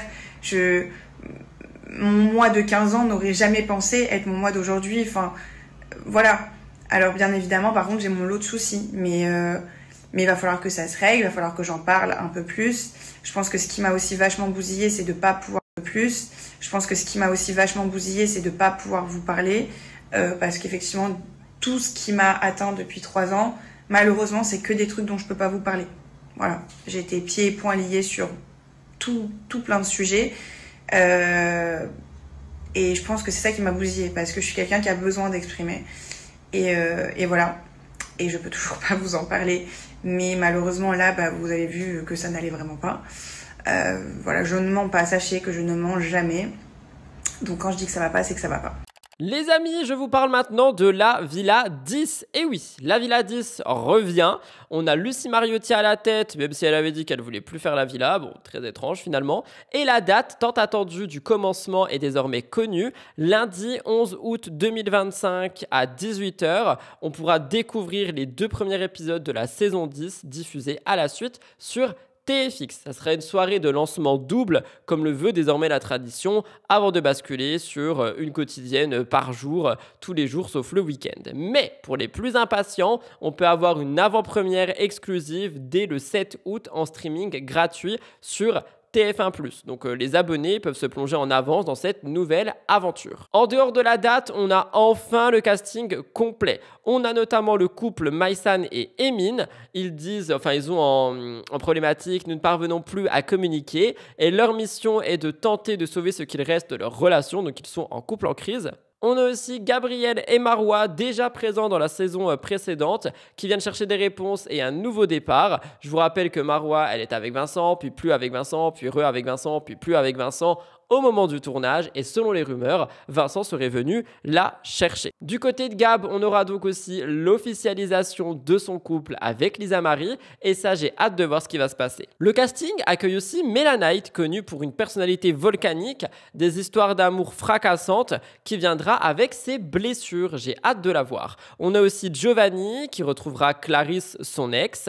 Et on a aussi la présence de Maxence qui était dans Secret Story, Lisa Marie également, comme je l'ai dit, et Maëva de l'île de la Tentation. Vous le savez, Maëva, il y a eu pas mal de rumeurs sur elle, disant qu'elle avait fait semblant de rompre pour aller faire la villa, pour ensuite se remettre avec son mec. Et c'est un peu ce qui s'est passé. Comme dirait Jinda, qui nous manque à toutes et à tous, il n'y a pas un tournage bientôt. On a aussi Daniel, ancien candidat de Secret Story 5, qui revient dans l'univers de la télé-réalité. Et le dernier à rejoindre, d'après tout ce qu'on a vu, est Gian Marco, un séduisant italien, encore méconnu du grand public, qui, je pense, va prendre la relève de notre Niccolò Federico Ferrari di Milano. D'ailleurs, étant donné que Niccolò m'attèche pour Adixia, peut-être que ce Gian Marco sera pour moi. Évidemment, comme à chaque fois, pour donner le ton, TF1+ a partagé une vidéo exclusive dans laquelle les candidats découvrent en temps réel la liste complète des participants et on a évidemment pas mal de réactions. Des regards gênés, des sourires crispés, complicité immédiate, hostilité également. L'ambiance est posée, les enjeux relationnels seront installés entre retrouvailles, confrontations, nouvelles alliances.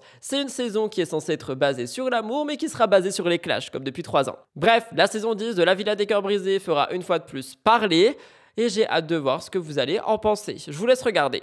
Vous le savez les amis, quand nous parlons de Marois Merasca, nous parlons également de Vincent Queijo à un certain moment. Vincent Queijo, il est allé faire une interview sur une chaîne YouTube tenue par Patrick de la Villa, justement, et il est revenu sur pas mal de choses, dont sa rupture, mais ce n'est pas tout. Il est revenu sur pas mal de petites autres choses qui sont très très problématiques à mon goût, et ça, je pense vous en faire une vidéo enquête pour la semaine prochaine. Je vais repousser un petit peu le truc parce que je voulais regarder les séquences en live sur Twitch avec la communauté Twitch, donc la chaîne de replay si jamais vous n'êtes que sur YouTube, et du coup j'attendais un petit peu, mais je pense que la semaine prochaine il y aura une enquête sur Vincent Queijo et cette vidéo. Donc bref, Vincent Queijo a été invité du podcast You and Me, animé par son ami Patrick, lui aussi candidat de La Villa des Cœurs Brisés, mais saison 9.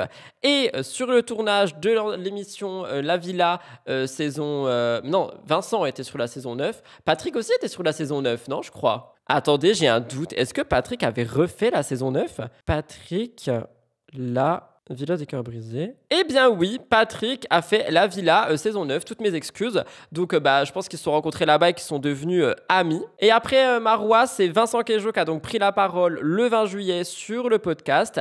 Il parle de la relation avec Marois comme une relation tumultueuse. Il a dit qu'il n'avait jamais vu ça et que la complexité de leur histoire a parfois dépassé la capacité à être gérée. Il reconnaît leur part de responsabilité dans l'attention négative qu'ils ont suscitée. Il a dit « On donnait le bâton pour se faire battre, on donnait aussi l'occasion aux gens d'en parler ». Un aveu assez honnête, rare dans l'univers de la télé-réalité. Vincent a aussi rappelé que son amour pour Marois avait été sincère et profond et qu'il en gardait malgré tout de l'affection. Il a dit « Je l'ai aimé très très fort, j'ai encore de l'amour pour elle ».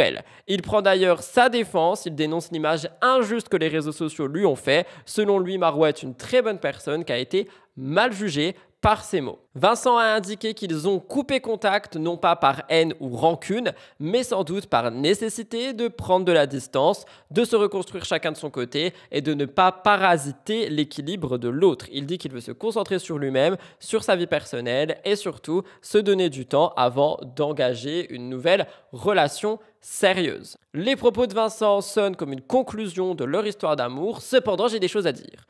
Du coup, j'ai guetté quelques séquences de ce podcast. J'ai trouvé des paroles très, très problématiques par rapport à sa vision des femmes, par rapport à sa vision de la vie, en fait, en général, j'ai envie de dire. Après, ça ne me regarde que moi, mais surtout, le comportement qu'il a dans ce podcast, c'est pas du tout le Vincent qui essaye d'être le Vincent. Vous voyez ce que je veux dire? C'est-à-dire que Vincent, il essaye en ce moment d'avoir une image très posée, très calme, très machin, très bidule. Là, dans ce podcast, dès les premières minutes, il est Vincent Queijo, quoi. Il est le Vincent qui est critiqué sur les réseaux sociaux et du coup, il montre un petit peu une personnalité qu'il essaye de cacher ailleurs. Donc voilà, moi, cet épisode de podcast, il y en a beaucoup qui l'ont apprécié, qui ont dit « Waouh, on voit un Vincent ultra relax, ultra chill, ultra good vibes ». Moi, je vois surtout un personnage. Vous me direz ce que vous en pensez si vous avez guetté ce podcast. Je vous laisse avec un petit instant. On va dire que ça n'a pas fonctionné. Je pense que on s'est mal aimé parfois, on s'est très bien aimé par d'autres moments. Aujourd'hui, ce qu'il en est, c'est que je suis célibataire, elle est de son côté. J'ai pas de haine envers elle. Je ne pense pas qu'elle ait de haine. On a coupé contact en vrai de vrai. On peut s'écrire pour récupérer des affaires à l'un à l'autre, tu vois. Mais en vrai, je pense que Marois est une très bonne personne qui a été mal jugée aussi sur les réseaux. À l'instar de moi aussi, je trouve, hein, attention, je vais pas m'accabler non plus. Hein. Qu'est-ce que tu trouves on t'a jugé sur quoi et sur quoi tu aimerais justement dire quelque chose là-dessus? C'est quoi l'image un peu que tu peux refléter sur les réseaux En vrai, c'est vrai que bon, toi tu me connais dans la vraie vie, il y a beaucoup de gens qui trouvent que je suis vraiment pas du tout le même dans la vraie vie et à la télé. Après, les montages font que, hein, mais ça reste une partie de moi. C'est vrai que dans The Cerveau et The Power, l'image est détestable, mais je le conçois, hein, j'ai pas de souci à le dire, hein, vraiment. Hein. Vous aviez raison de me détester, vraiment. Une angoisse, j'étais. Mais c'est vrai qu'à ce moment-là, moi, dans ma vie, ça n'allait pas. Vraiment, ça n'allait pas. C'était très tumultueux dans ma relation. C'était très tumultueux avec la mère de mes enfants. C'était le bordel total, vraiment. Donc forcément... mon erreur est d'avoir accepté ces tournages, mais quand je les ai acceptés, j'allais bien. Et après, s'en est précédé une descente vraiment horrible. C'était quoi, ouais, de septembre à... Le mois d'août extraordinaire, de septembre jusqu'à février, mars. On peut tirer un peu avril. Ouais. Justement, je vais y venir, et là, je te parle de homme à homme et de toi à moi. C'est vrai que Vincent... tu as tendance à t'isoler. Comment tu réagis quand ça va pas, quand c'est compliqué? Tu as quand même des responsabilités parce que papa, parce que ton image. Et ouais, au fait, comment toi, tu trouves la force pour, après tout ce que tu peux vivre, c'est quand même stressant. En vrai, je vois pourquoi tu dis ça, parce que c'est vrai que quand j'allais pas bien du tout, tu cherchais à me contacter souvent et que moi, je te disais, écoute, je t'appellerai, mais c'est pas le moment pour moi. Il appellera jamais, croyez-moi, il s'enferme dans sa grotte, il disparaît. Hein. Ouais, voilà, exactement. En vrai, non, je m'enferme dans un truc où je fais du sport et je fais que ça et c'est compliqué, mais il y a que ça qui peut m'aider, tu vois. Et en vrai, c'est vrai que jusqu'à mon divorce dans ma vie, j'ai toujours très extériorisé les choses, beaucoup, en essayant d'attraper des branches, tu vois ce que je veux dire, me rattacher à quelque chose, à des mots que j'ai envie d'entendre, mais qui sont pas forcément la solution pour que j'aille mieux, tu vois. Évidemment, je suis obligé de terminer le Cœur Actu avec Victoria Méo. Le 22 juillet, elle annonce dans une story Instagram avec un ton assez grave et sincère que sa relation est terminée, que Lorraine et elle ne sont plus ensemble et que le petit Lio va grandir avec des parents séparés. Elle met un post très long où elle écrit « Le papa de Lio et moi, c'est terminé », des mots prononcés sans détour. Pour Victoria, cette séparation dépasse le cadre classique d'un couple qui se quitte. Elle dit que c'est un échec, non pas dans un esprit de résignation, mais parce que en fait, c'était un rêve absolu pour elle d'avoir une famille dite conventionnelle et c'est quelque chose qui est brisé. Elle avait une volonté de bâtir un foyer, de créer un équilibre familial stable et rassurant qu'elle n'a jamais eu elle-même. Et en fait, dans ces mots, on ressent une envie viscérale qu'elle voulait de construire quelque chose de solide, de durable et de séduisant. Un projet qu'elle a porté à bout de bras, mais qui malheureusement n'a donc pas abouti. Elle dit qu'elle y a cru, peut-être avec trop de force, mais que l'amour ne suffit pas, que le temps lui a montré que, en fait, ils étaient en train d'évoluer de manière très différente. En fait, elle dit que les sentiments ne peuvent à eux seuls préserver un couple de l'usure quotidienne. Elle insiste sur le fait que des facteurs style le manque de communication peuvent beaucoup plus impacter un couple qu'une tromperie, ou ça peut être égal quoi. Mais ce qu'elle veut dire par là, c'est qu'il n'y aurait pas eu tromperie. Elle dit que devenir mère a bouleversé sa perception du monde, ses priorités et sa façon d'aimer, de penser, de se projeter. Et en fait, ce changement a été inattendu pour elle, pour Lorraine et pour tout le monde. Et je pense qu'elle est tout simplement devenue plus une maman avant d'être une compagne, et je pense que c'est normal en 9 mois d'existence du petit. Aujourd'hui, elle a pris cette décision pour son fils. En fait, elle dit qu'elle veut protéger avant tout Lio, qu'elle veut lui offrir un cadre de vie serein, paisible, propice à tout épanouissement, parce que plutôt qu'être un couple en crise, ils veulent avoir la possibilité d'offrir à Lio un bon cadre et un bon environnement. Évidemment, la situation est difficile et elle le dit, elle parle de tempête émotionnelle, de fatigue mentale et morale, de déception aussi. Elle refuse de se laisser abattre, elle veut avancer, reconstruire, tourner la page, et on a eu énormément de personnes qui lui ont envoyé des messages de soutien. J'ai vu aussi qu'elle avait dit qu'il y avait eu plus d'1 million de vues story, donc après elle a repris la parole sur Snapchat.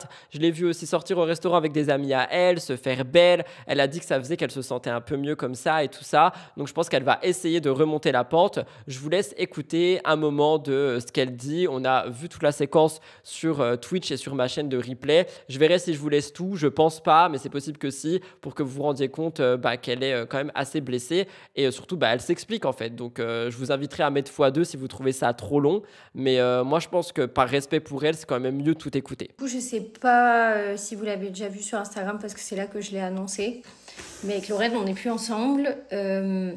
J'ai vraiment fait un texte sur Instagram où j'ai tout expliqué, je suis pas non plus rentrée dans les détails de fou, mais ça fonctionnait plus du tout. En fait, c'est depuis la naissance du petit, vraiment c'est compliqué. Et je sais qu'il y en a plein qui m'ont dit mais il faut se battre et tout pour votre enfant. Je suis pas d'avis que c'est pas plus sain de rester en couple si ça se passe mal. Enfin, moi j'ai grandi, vous savez, dans une famille hyper dysfonctionnelle où ça criait, etc. Et je peux vous dire qu'aujourd'hui je suis une sacrée tordue à cause de ça. Donc c'est pas quelque chose que j'ai envie de faire revivre à mon enfant. Je pense qu'il vaut mieux avoir 2 parents séparés et apaisés que un couple complètement désuni qui se crie dessus. Ça sert strictement à rien. Donc voilà, je l'ai annoncé hier. Ça a été un poids pour moi de l'annoncer. Enfin, ça m'a enlevé un poids en fait de l'annoncer, parce que du coup j'étais complètement absente sur les réseaux sociaux. Parce que je me suis dit, je vais pas réussir à faire semblant qu'il se passe rien, c'est pas vrai. Et du coup, on communique principalement pour Lio. On a trouvé un terrain d'entente pour la garde. Donc, on va quand même faire voir... Enfin, en gros, comment on dit ça? Officialiser, quoi. Mais pour le moment, on s'est mis d'accord. Donc, principalement, il est avec moi, le petit. Et Lorraine le prend 3 jours dans la semaine. Donc, ça fait presque la moitié de la semaine. Mais c'est vrai que, à mon sens, un bébé de 9 mois, ça a besoin de ses 2 parents. On n'attrapait pas ma veste. Mais il est petit et on a nos habitudes, et ça a principalement besoin de sa maman. Et donc, mais après, je trouve quand même ça bien, 3 jours par semaine. Enfin, il y a 7 jours sur une semaine, donc c'est quand même équitable. Donc, on essaye de faire au mieux avec cette nouvelle organisation. C'est vrai que moi, là, par exemple, là, j'ai pas le petit. En fait, je fais quoi, en fait? Je fais quoi de ma vie? Parce que là, je suis allée aider des amis pour un déménagement, parce que là, je l'ai laissé ce matin. Je suis allée aider des amis pour un déménagement, mais je le jure, je sais pas quoi faire. Genre là, je viens de rentrer, j'ai dit, mais à quelle heure ils m'ont dit, bah rentre. J'ai dit, mais je vais faire quoi? Du coup, je vais me laver les cheveux. Ça, c'est un truc qui est sympa, par contre, je peux me laver les cheveux maintenant. Je veux... Donc voilà. Et bah non, et sinon si vous posez la question, bah non, ça va pas, franchement c'est pas la forme. Bon là ça va faire une dizaine de jours, donc j'ai envie de vous dire, je commence à m'habituer, mais je postais pas parce que j'étais minable quoi. Donc ça servait à rien de poster, c'est pour mettre la France entière sous Xanax, c'est pas la peine. Et là je me suis dit ça y est, enfin frérot réveille-toi, il faut que tu recommences à vivre, ça sert à rien de s'enfermer. Voilà, c'est pas grave, tout le monde peut, enfin pas tout le monde passe par là, mais il y a des gens, il y a plein de gens, il y a plein de filles aussi qui passent par là et voilà. Mais c'est vrai que pour moi c'est vraiment un échec, genre un énorme échec dans ma vie. C'était mon goal de faire une famille et je pense que c'est pour ça que je me suis précipitée en trop grosses guillemets. Je n'ai aucun regret, hein, j'aime mon fils plus que tout, mais c'est vrai que c'était quand même précipité et parce que j'étais aveuglée par le fait que je voulais faire ma famille en fait. Et du coup, bah, j'ai fait vite et aujourd'hui, aujourd'hui, ça marche pas, quoi. Donc voilà, après, j'ai que 26 ans. Je me dis que j'ai la vie devant moi, entre guillemets, mais c'est vrai que c'est dur à accepter l'échec comme ça. C'est un peu l'échec d'une vie, en fait. Ce que je voulais dire par là, c'est qu'il y a certaines personnes pour qui c'est moins un échec parce que bon, bah, ils l'acceptent. Et pour moi, dont c'était littéralement le rêve de faire une famille... normal entre grosses guillemets, bah moi pour mon curseur à moi, pour mon échelle de tolérance, c'est un échec parce que c'était mon rêve de pouvoir offrir ça à mon fils, c'était mon rêve vu que moi c'est pas quelque chose que j'ai eu le droit d'avoir, donc voilà, mais c'était pas pour généraliser, pour moi c'est pas un échec pour tout le monde, mais ça l'est personnellement. Mais évidemment, il y a quelqu'un qui a réagi à ça et c'est Bastos. Il a réagi après la publication de l'annonce, très rapidement. Il a déclaré que la situation ne doit pas être facile, que Lorraine est un cassos, que ça ira mieux pour elle maintenant. Il a fait allusion à une de ses récentes publications parce qu'il apparaissait avec une jeune femme blonde. Il dit « J'espère que c'est pas à cause de ça la rupture ». Bref, il essaye de faire ses blagues à son habitude. Moi, je trouve que c'est ultra déplacé en vue de la situation. Et il a également pris la parole sur Snapchat. Je vous laisse écouter avant de vous dire ce que j'en pense. Franchement, ça me réjouit pas du tout cette situation. Ça m'attriste pour elle. Je lui souhaite bien du courage, bien de la force. Cassos, à mon avis, elle va se retrouver à avoir beaucoup de responsabilités dans cette parentalité. Et le seul commentaire que j'ai, c'est... Vous avez été des centaines à me répéter sans cesse, oui, regarde, toutes tes ex, elles ont toutes fait leur vie, elles ont une famille, un couple stable et tout. Quoi? Qui a un couple stable? Qui a une famille? Moi, mon conseil pour vous, c'est de prendre votre temps et de pas faire n'importe quoi avec n'importe qui. Parce que avoir une belle famille stable, avec des enfants qui durent, c'est pas un truc qui est donné à tout le monde et c'est certainement pas un truc qui s'acquiert avec le premier cassos en un mois. Donc, juste c'est ça que j'ai envie de vous répondre. C'est à vous que ça fait une leçon. Parce que putain, qu'est-ce que je l'ai pris ce commentaire. Oh là là, Bastos, toi... T'es en retard, t'as 37 ans, t'es un loser, t'as pas de famille, t'as pas d'enfants. Bah, juste, je prends mon temps pour trouver la bonne personne. Parce que des gosses, je sais comment on les fait. Hein. Le process, je le maîtrise. Plutôt bien d'ailleurs. Croyez-le ou non.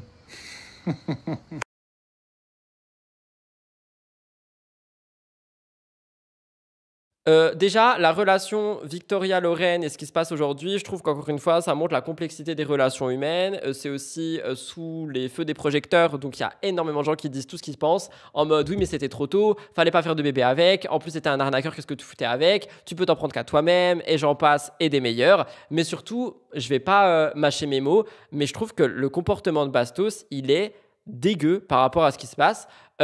Victoria, au moment où je filme, hier, elle a mis une photo en story d'un arc-en-ciel en disant c'est peut-être un signe, style l'univers est là derrière elle, enfin tu vois, genre ça va aller ma belle. Bastos a repris ça. Il l'a mis dans son canal et il a dit et après il a mis une aubergine avec un arc-en-ciel parce qu'il me semble qu'il a ça tatoué quelque part et du coup en fait il ramène même ça à lui, donc pour lui ça va être une blague, mais moi je trouve que c'est ultra déplacé de mettre ça et c'est ultra déplacé de rigoler de ça et enfin je sais pas, je trouve que c'est déplacé, bref. Vous me direz ce que vous en pensez, j'envoie tout mon soutien à Victoria et aux petits et j'espère que les choses iront en s'améliorant et évidemment s'il y a des news, je vous tiendrai au courant en voix off. Voilà tout le monde pour le cœur actu, nous allons passer aux actus internationales. Avant ça, n'oubliez pas si c'est toujours pas fait de like, boost and comment. Et on se retrouve dans un instant, on parle d'Eva Longoria qui visite la France, c'est quelque chose qui a fait parler. C'est parti, jingle.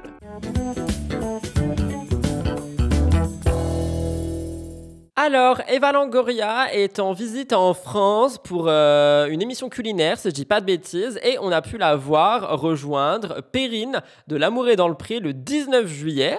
En fait, c'était un privilège pour elle de recevoir dans sa ferme une invitée de marque comme Eva Longoria, et on a pu apprendre ça en fait. Cette rencontre entre les deux femmes aux univers si différents a pris tout le monde de court. Tout avait pourtant commencé par une simple story Instagram dans laquelle Perrine, qui est très discrète, annonçait qu'elle se préparait tout particulièrement pour recevoir quelqu'un de connu en disant que cette personne n'était pas française. Personne n'avait osé imaginer que ce serait Eva Longoria et en fait elle est en France pour les besoins de son émission qui sera diffusée sur CNN qui s'appelle Searching For. Et en fait le but est de consacrer des épisodes à la gastronomie française, notamment à la découverte de produits typiques parfois méconnus et c'est dans cette optique et en toute simplicité qu'elle s'est rendue chez Perrine qui est héliciculture si je dis pas de bêtises, donc spécialité ancestrale qui demande un savoir-faire précis pour les escargots. Évidemment, on a eu une photo, on voit Perrine et Eva Longoria. En légende, un commentaire simple et touchant. Eva a adoré les escargots, une photo qui a fait énormément parler. Évidemment, dans les commentaires, vous vous en doutez, on a eu plein de messages, des gens ultra enthousiastes, du style trop stylé, incroyable, Perrine t'es dans la cour des grands maintenant. Eva ne s'est pas contentée de faire simplement acte de présence, elle a manifestement été conquise par la dégustation, elle a même laissé un petit mot personnel à Perrine, la remerciant chaleureusement en disant que ses escargots étaient les meilleurs du monde. Un compliment qui, venant d'une personnalité aussi influente, va sans doute récompenser gastronomiquement Perrine. Il s'agit d'une reconnaissance immense de son travail, mais aussi de moments de partage inoubliables. C'est une visite qui n'a rien d'un hasard parce qu'on a vu Eva Longoria un petit peu partout. Je l'ai vu dans ma région également avec des vaches. Donc voilà, pour Perrine, ça marque un tournant. Je pense sincèrement que ça va pouvoir permettre de la faire connaître encore plus. Et surtout, moi j'ai hâte de voir cette émission avec Eva Longoria parce qu'elle a vraiment fait le tour de la France et j'ai hâte de voir ce que ça va donner et ce qu'elle en a pensé. Après, honnêtement, je reste moi. Et petite pensée pour les escargots, parce que moi personnellement, quand j'avais vu Perrine dans L'Amour est dans le Pré, j'ai adoré ce qu'elle fait, la passion qu'elle a pour ce qu'elle fait, mais j'aime trop les animaux et ça m'a vraiment fendu le cœur, ces petits escargots en élevage et tout ça. Donc voilà, vous me direz ce que vous en pensez, mais en tout cas, là, on est surtout là pour parler d'Eva Longoria.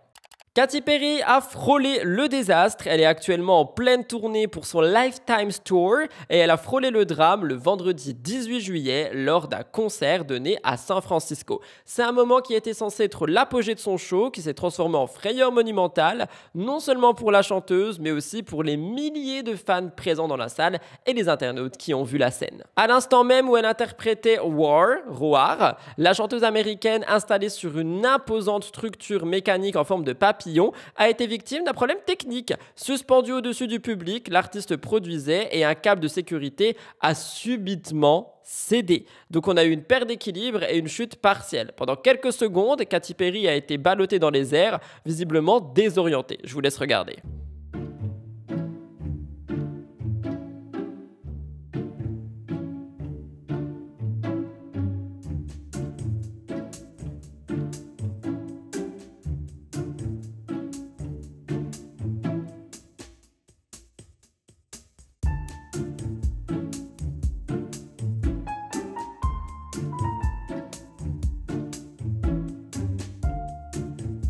Évidemment, ce type de moment, c'est maîtrisé in extremis, mais ça laisse des traces, tant pour l'artiste que pour les spectateurs. Il y en a beaucoup qui ont dit qu'il y avait un sang-froid impressionnant et que ça avait énormément été chanceux pour elle parce qu'elle a frôlé la catastrophe. Je vais pas vous mentir, Katy Perry, elle a aussi beaucoup été critiquée, notamment par rapport à ce qui s'est passé récemment et l'expérience dans l'espace, une aventure de 10 minutes qui a coûté énormément d'argent et énormément, évidemment, au niveau écologique.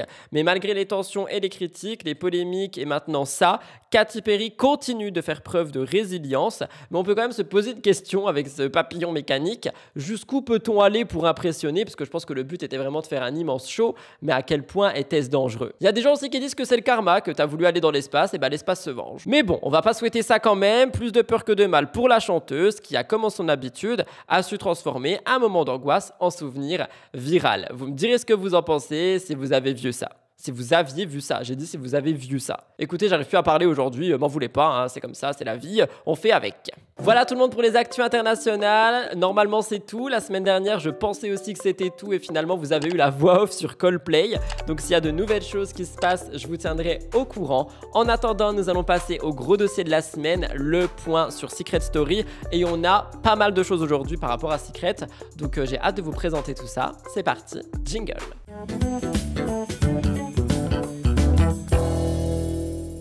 Alors, le point sur Secret Story. Le programme touche bientôt à sa fin. Vous le savez, on a la finale dans 2 semaines, si je dis pas de conneries. Et on a un candidat qui est parti, Mayer. Il a pris la décision de quitter volontairement l'aventure. Alors, dès le début, les fans les plus attentifs au live avaient remarqué l'absence prolongée de Mayer. Aucun signe de sa part, aucun passage à l'image, aucun mot échangé avec les autres habitants. Et en fin d'après-midi, la rumeur est confirmée par un communiqué officiel. Mayer quitte la maison. On a une annonce brève mais claire qui précise que le candidat a retrouvé ses proches et que cette décision a été réfléchie depuis 2 semaines. Quelques heures plus tard, une vidéo de Mayer est publiée. Il y apparaît calme, posé, mais visiblement marqué par la situation. Il revient avec honnêteté sur son expérience au sein de Secret Story et il explique que sa décision de partir n'est pas un caprice ou un coup de tête, mais une réflexion intime, douloureuse et nécessaire. Son secret, il possède un QI supérieur à 134 et ça en fait une personne HPI, donc à haut potentiel intellectuel. C'est un élément en fait qui explique pourquoi il est parti, parce qu'il ne ressent pas les choses comme tout le monde. Il a des émotions qui sont extrêmement exacerbées et qui sont parfois difficiles à comprendre et à exprimer. Dans son message, Mayer explique que cette particularité, loin d'être un simple fait anecdotique, est au cœur de ce qu'il a ressenti. Il parle d'un cerveau en constante ébullition, d'une hypersensibilité exacerbée et d'une difficulté à trouver sa place dans cet environnement collectif. En fait, c'est ce surmenage mental qui ont littéralement conduit à sa perte. Il revient également sur un sentiment de solitude malgré la présence de Romy, Ethan ou Constance.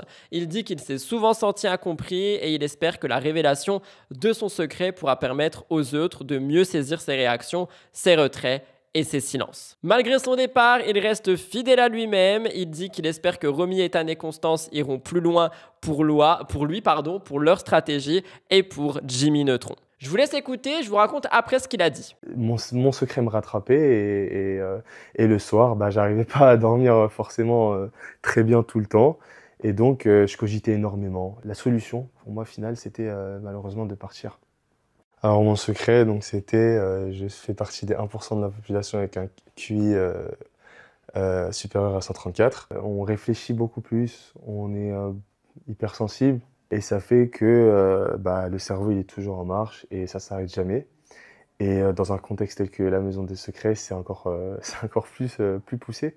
Les émotions elles sont décuplées. On doit mélanger le jeu avec les stratégies, avec l'humain et toutes ces choses. Et donc on peut vite perdre le fil et c'est ce qui m'est arrivé à plusieurs reprises. Cette décision elle n'est pas du tout facile pour moi. Je laisse mes potes, je laisse Ethan, Romy. J'ai pas envie que ça soit perçu comme un manque de courage. Et bien sûr que j'ai pas forcément envie de quitter ce jeu qui est incroyable. On a des émotions extraordinaires et on a envie de rester et jouer, se battre jusqu'à la finale. Mais là, il fallait que je m'écoute. J'espère que les gens qui m'ont soutenu ne seront pas déçus. J'ai envie de m'ouvrir, de dévoiler mon secret aux autres pour qu'ils comprennent toutes ces réactions, pour qu'ils comprennent ce côté de moi où je m'isole, où ils n'arrivaient pas en fait à comprendre parce que j'étais le seul à avoir des réactions comme ça parfois. J'ai vécu des émotions à 134%, alors que dans la vie de tous les jours c'est à 100%. Et du coup c'était agréable. C'était pas toujours facile, mais je garde un bon souvenir parce que j'ai fait des rencontres extraordinaires. Et voilà, et maintenant j'ai plus qu'à souhaiter le meilleur au reste, à ma team, à Ethan, Romy, à Constance aussi qui fait partie de notre alliance. Et j'espère qu'ils iront jusqu'au bout pour moi et pour toutes les stratégies de Jimmy Neutron. Voilà. Parce qu'en effet, après ça, il a été interrogé par le média 20 minutes et il a confirmé qu'il ne referait pas d'émission de télé-réalité. C'est pas un choix récent, il a dit qu'il vient de terminer son master en sciences politiques et qu'il veut se consacrer à sa carrière de comédien, domaine qu'il explore déjà en parallèle. Pour lui, Secret Story restera sa seule et unique expérience en télé-réalité pour le plus grand désarroi de beaucoup qui espéraient le voir ailleurs. Il rejoint un autre candidat qui a également dit qu'il ne fera plus de télé-réalité, mais ça je vous en parle dans un instant. Le départ de Mayer marque un tournant pour la saison 13 de Secret Story.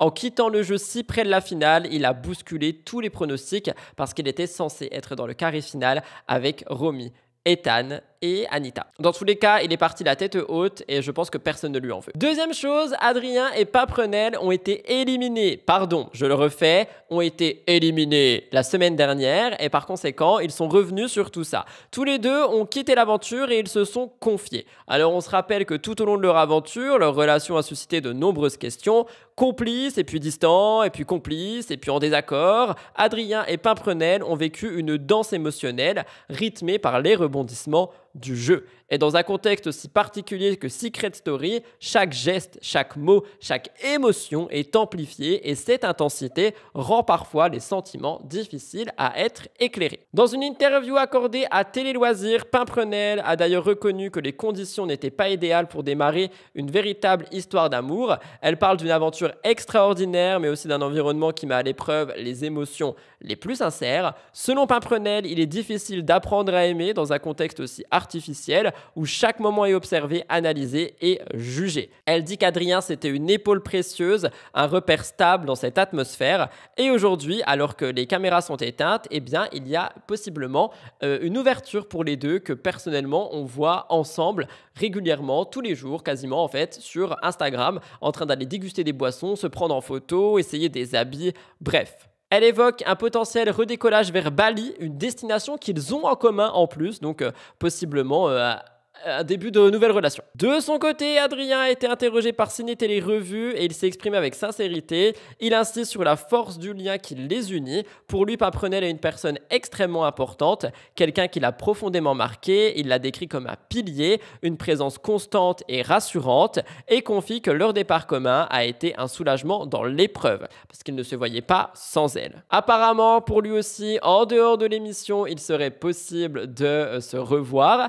et de potentiellement essayer de créer quelque chose. Vous me direz ce que vous en pensez. Et justement, cette sortie de Secret Story a pour Adrien également signé la fin de son émission télé-réalité. Comme Mayer, il a décidé de ne pas poursuivre dans ce domaine. Dans une déclaration, il affirme avec conviction que Secret Story restera sa seule participation à un programme télé. Selon lui, cette émission est à part, elle lui correspond parfaitement, aussi bien sur le fond que sur la forme. Il parle de son secret qui faisait sens dans ce cadre précis, mais il n'ira pas dans d'autres émissions. Il décrit avec justesse aussi l'intensité émotionnelle du jeu, la montée en puissance des sensations, ascenseur émotionnel constant, montagne russe du quotidien, un espace clos, hyper connecté, les émotions sont exacerbées, les repères sont brouillés. Il dit qu'il a vécu des moments très forts, mais aussi des instants d'épuisement psychologique. Il veut désormais s'épanouir dans le monde de la mode, comme ça se voit dans ses stories, et il veut se lancer dans cet univers, travailler sur son image et créer peut-être même défiler. Vous me direz ce que vous en pensez. Adrien quitte Secret Story, il laisse derrière lui le souvenir d'un candidat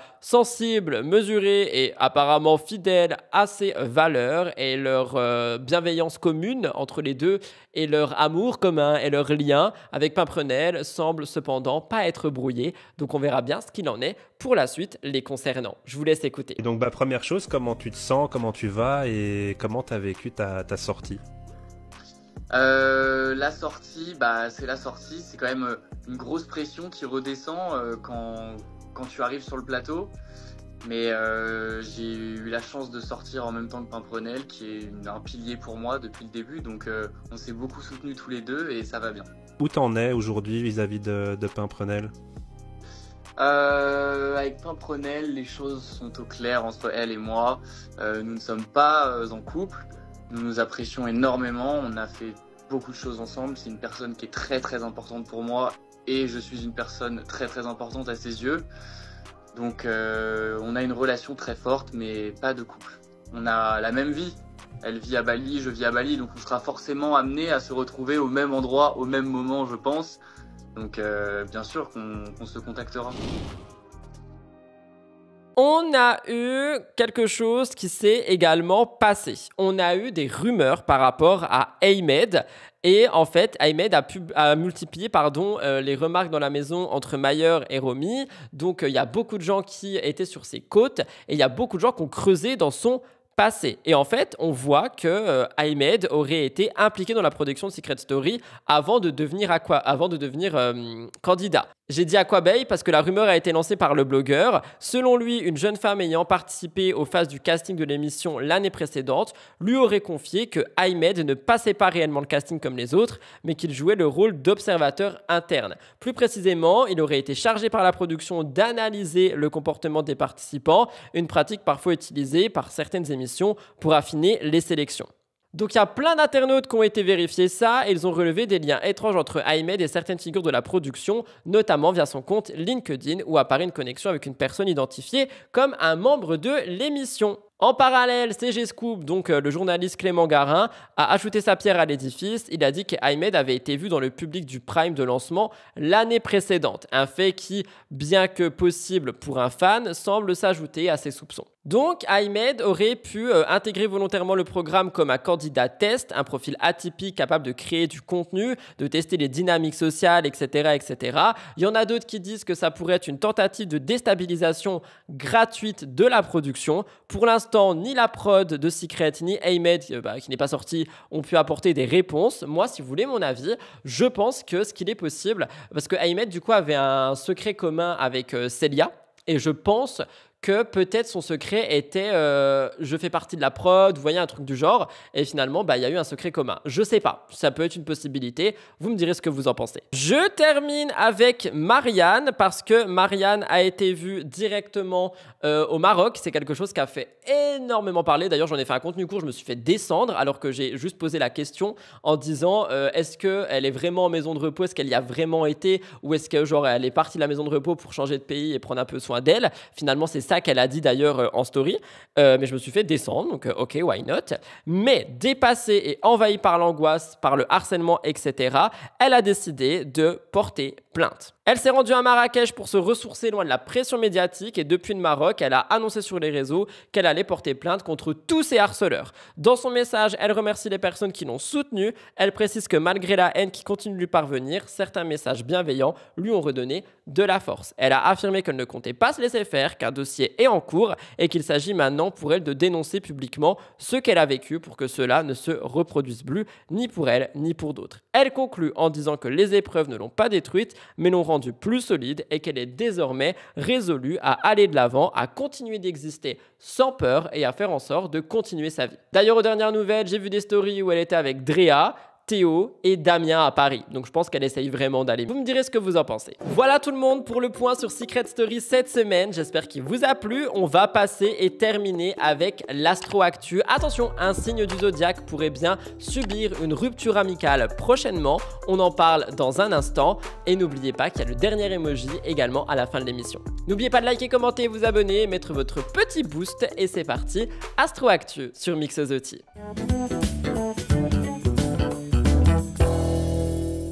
Pour l'Astro Actu, je vous parle d'un signe du zodiaque en particulier qui pourrait bien vivre une forme de bouleversement discret mais significatif sur le plan émotionnel. Il s'agit du Poisson, signe d'eau à la sensibilité exacerbée, souvent perçu comme le cœur tendre du zodiaque, capable d'empathie infinie, de dévouement sans limite et de compréhension instinctive de l'âme humaine. Si vous êtes poisson, dites-le moi dans les commentaires. Depuis plusieurs semaines, les natifs de ce signe ressentent une transformation intérieure qui s'amorce lentement mais sûrement. Des ressentis diffus, une intuition plus vive que d'habitude, une sensation tenace pour certaines choses. Les planètes, en particulier Saturne qui est dans leur signe en transition, ajoutent une couche de maturité. En parallèle, la pleine lune qui s'est récemment produite en Verseau est venue éclairer des zones d'ombre que les poissons, par souci de paix et d'harmonie, avaient peut-être ignorées jusqu'ici. C'est le moment pour les poissons de faire un véritable bilan affectif, à remettre en question certains liens, y compris ceux qui croyaient solides et indéfectibles. En fait, c'est pas un coup de théâtre ou une dispute violente ou peu importe,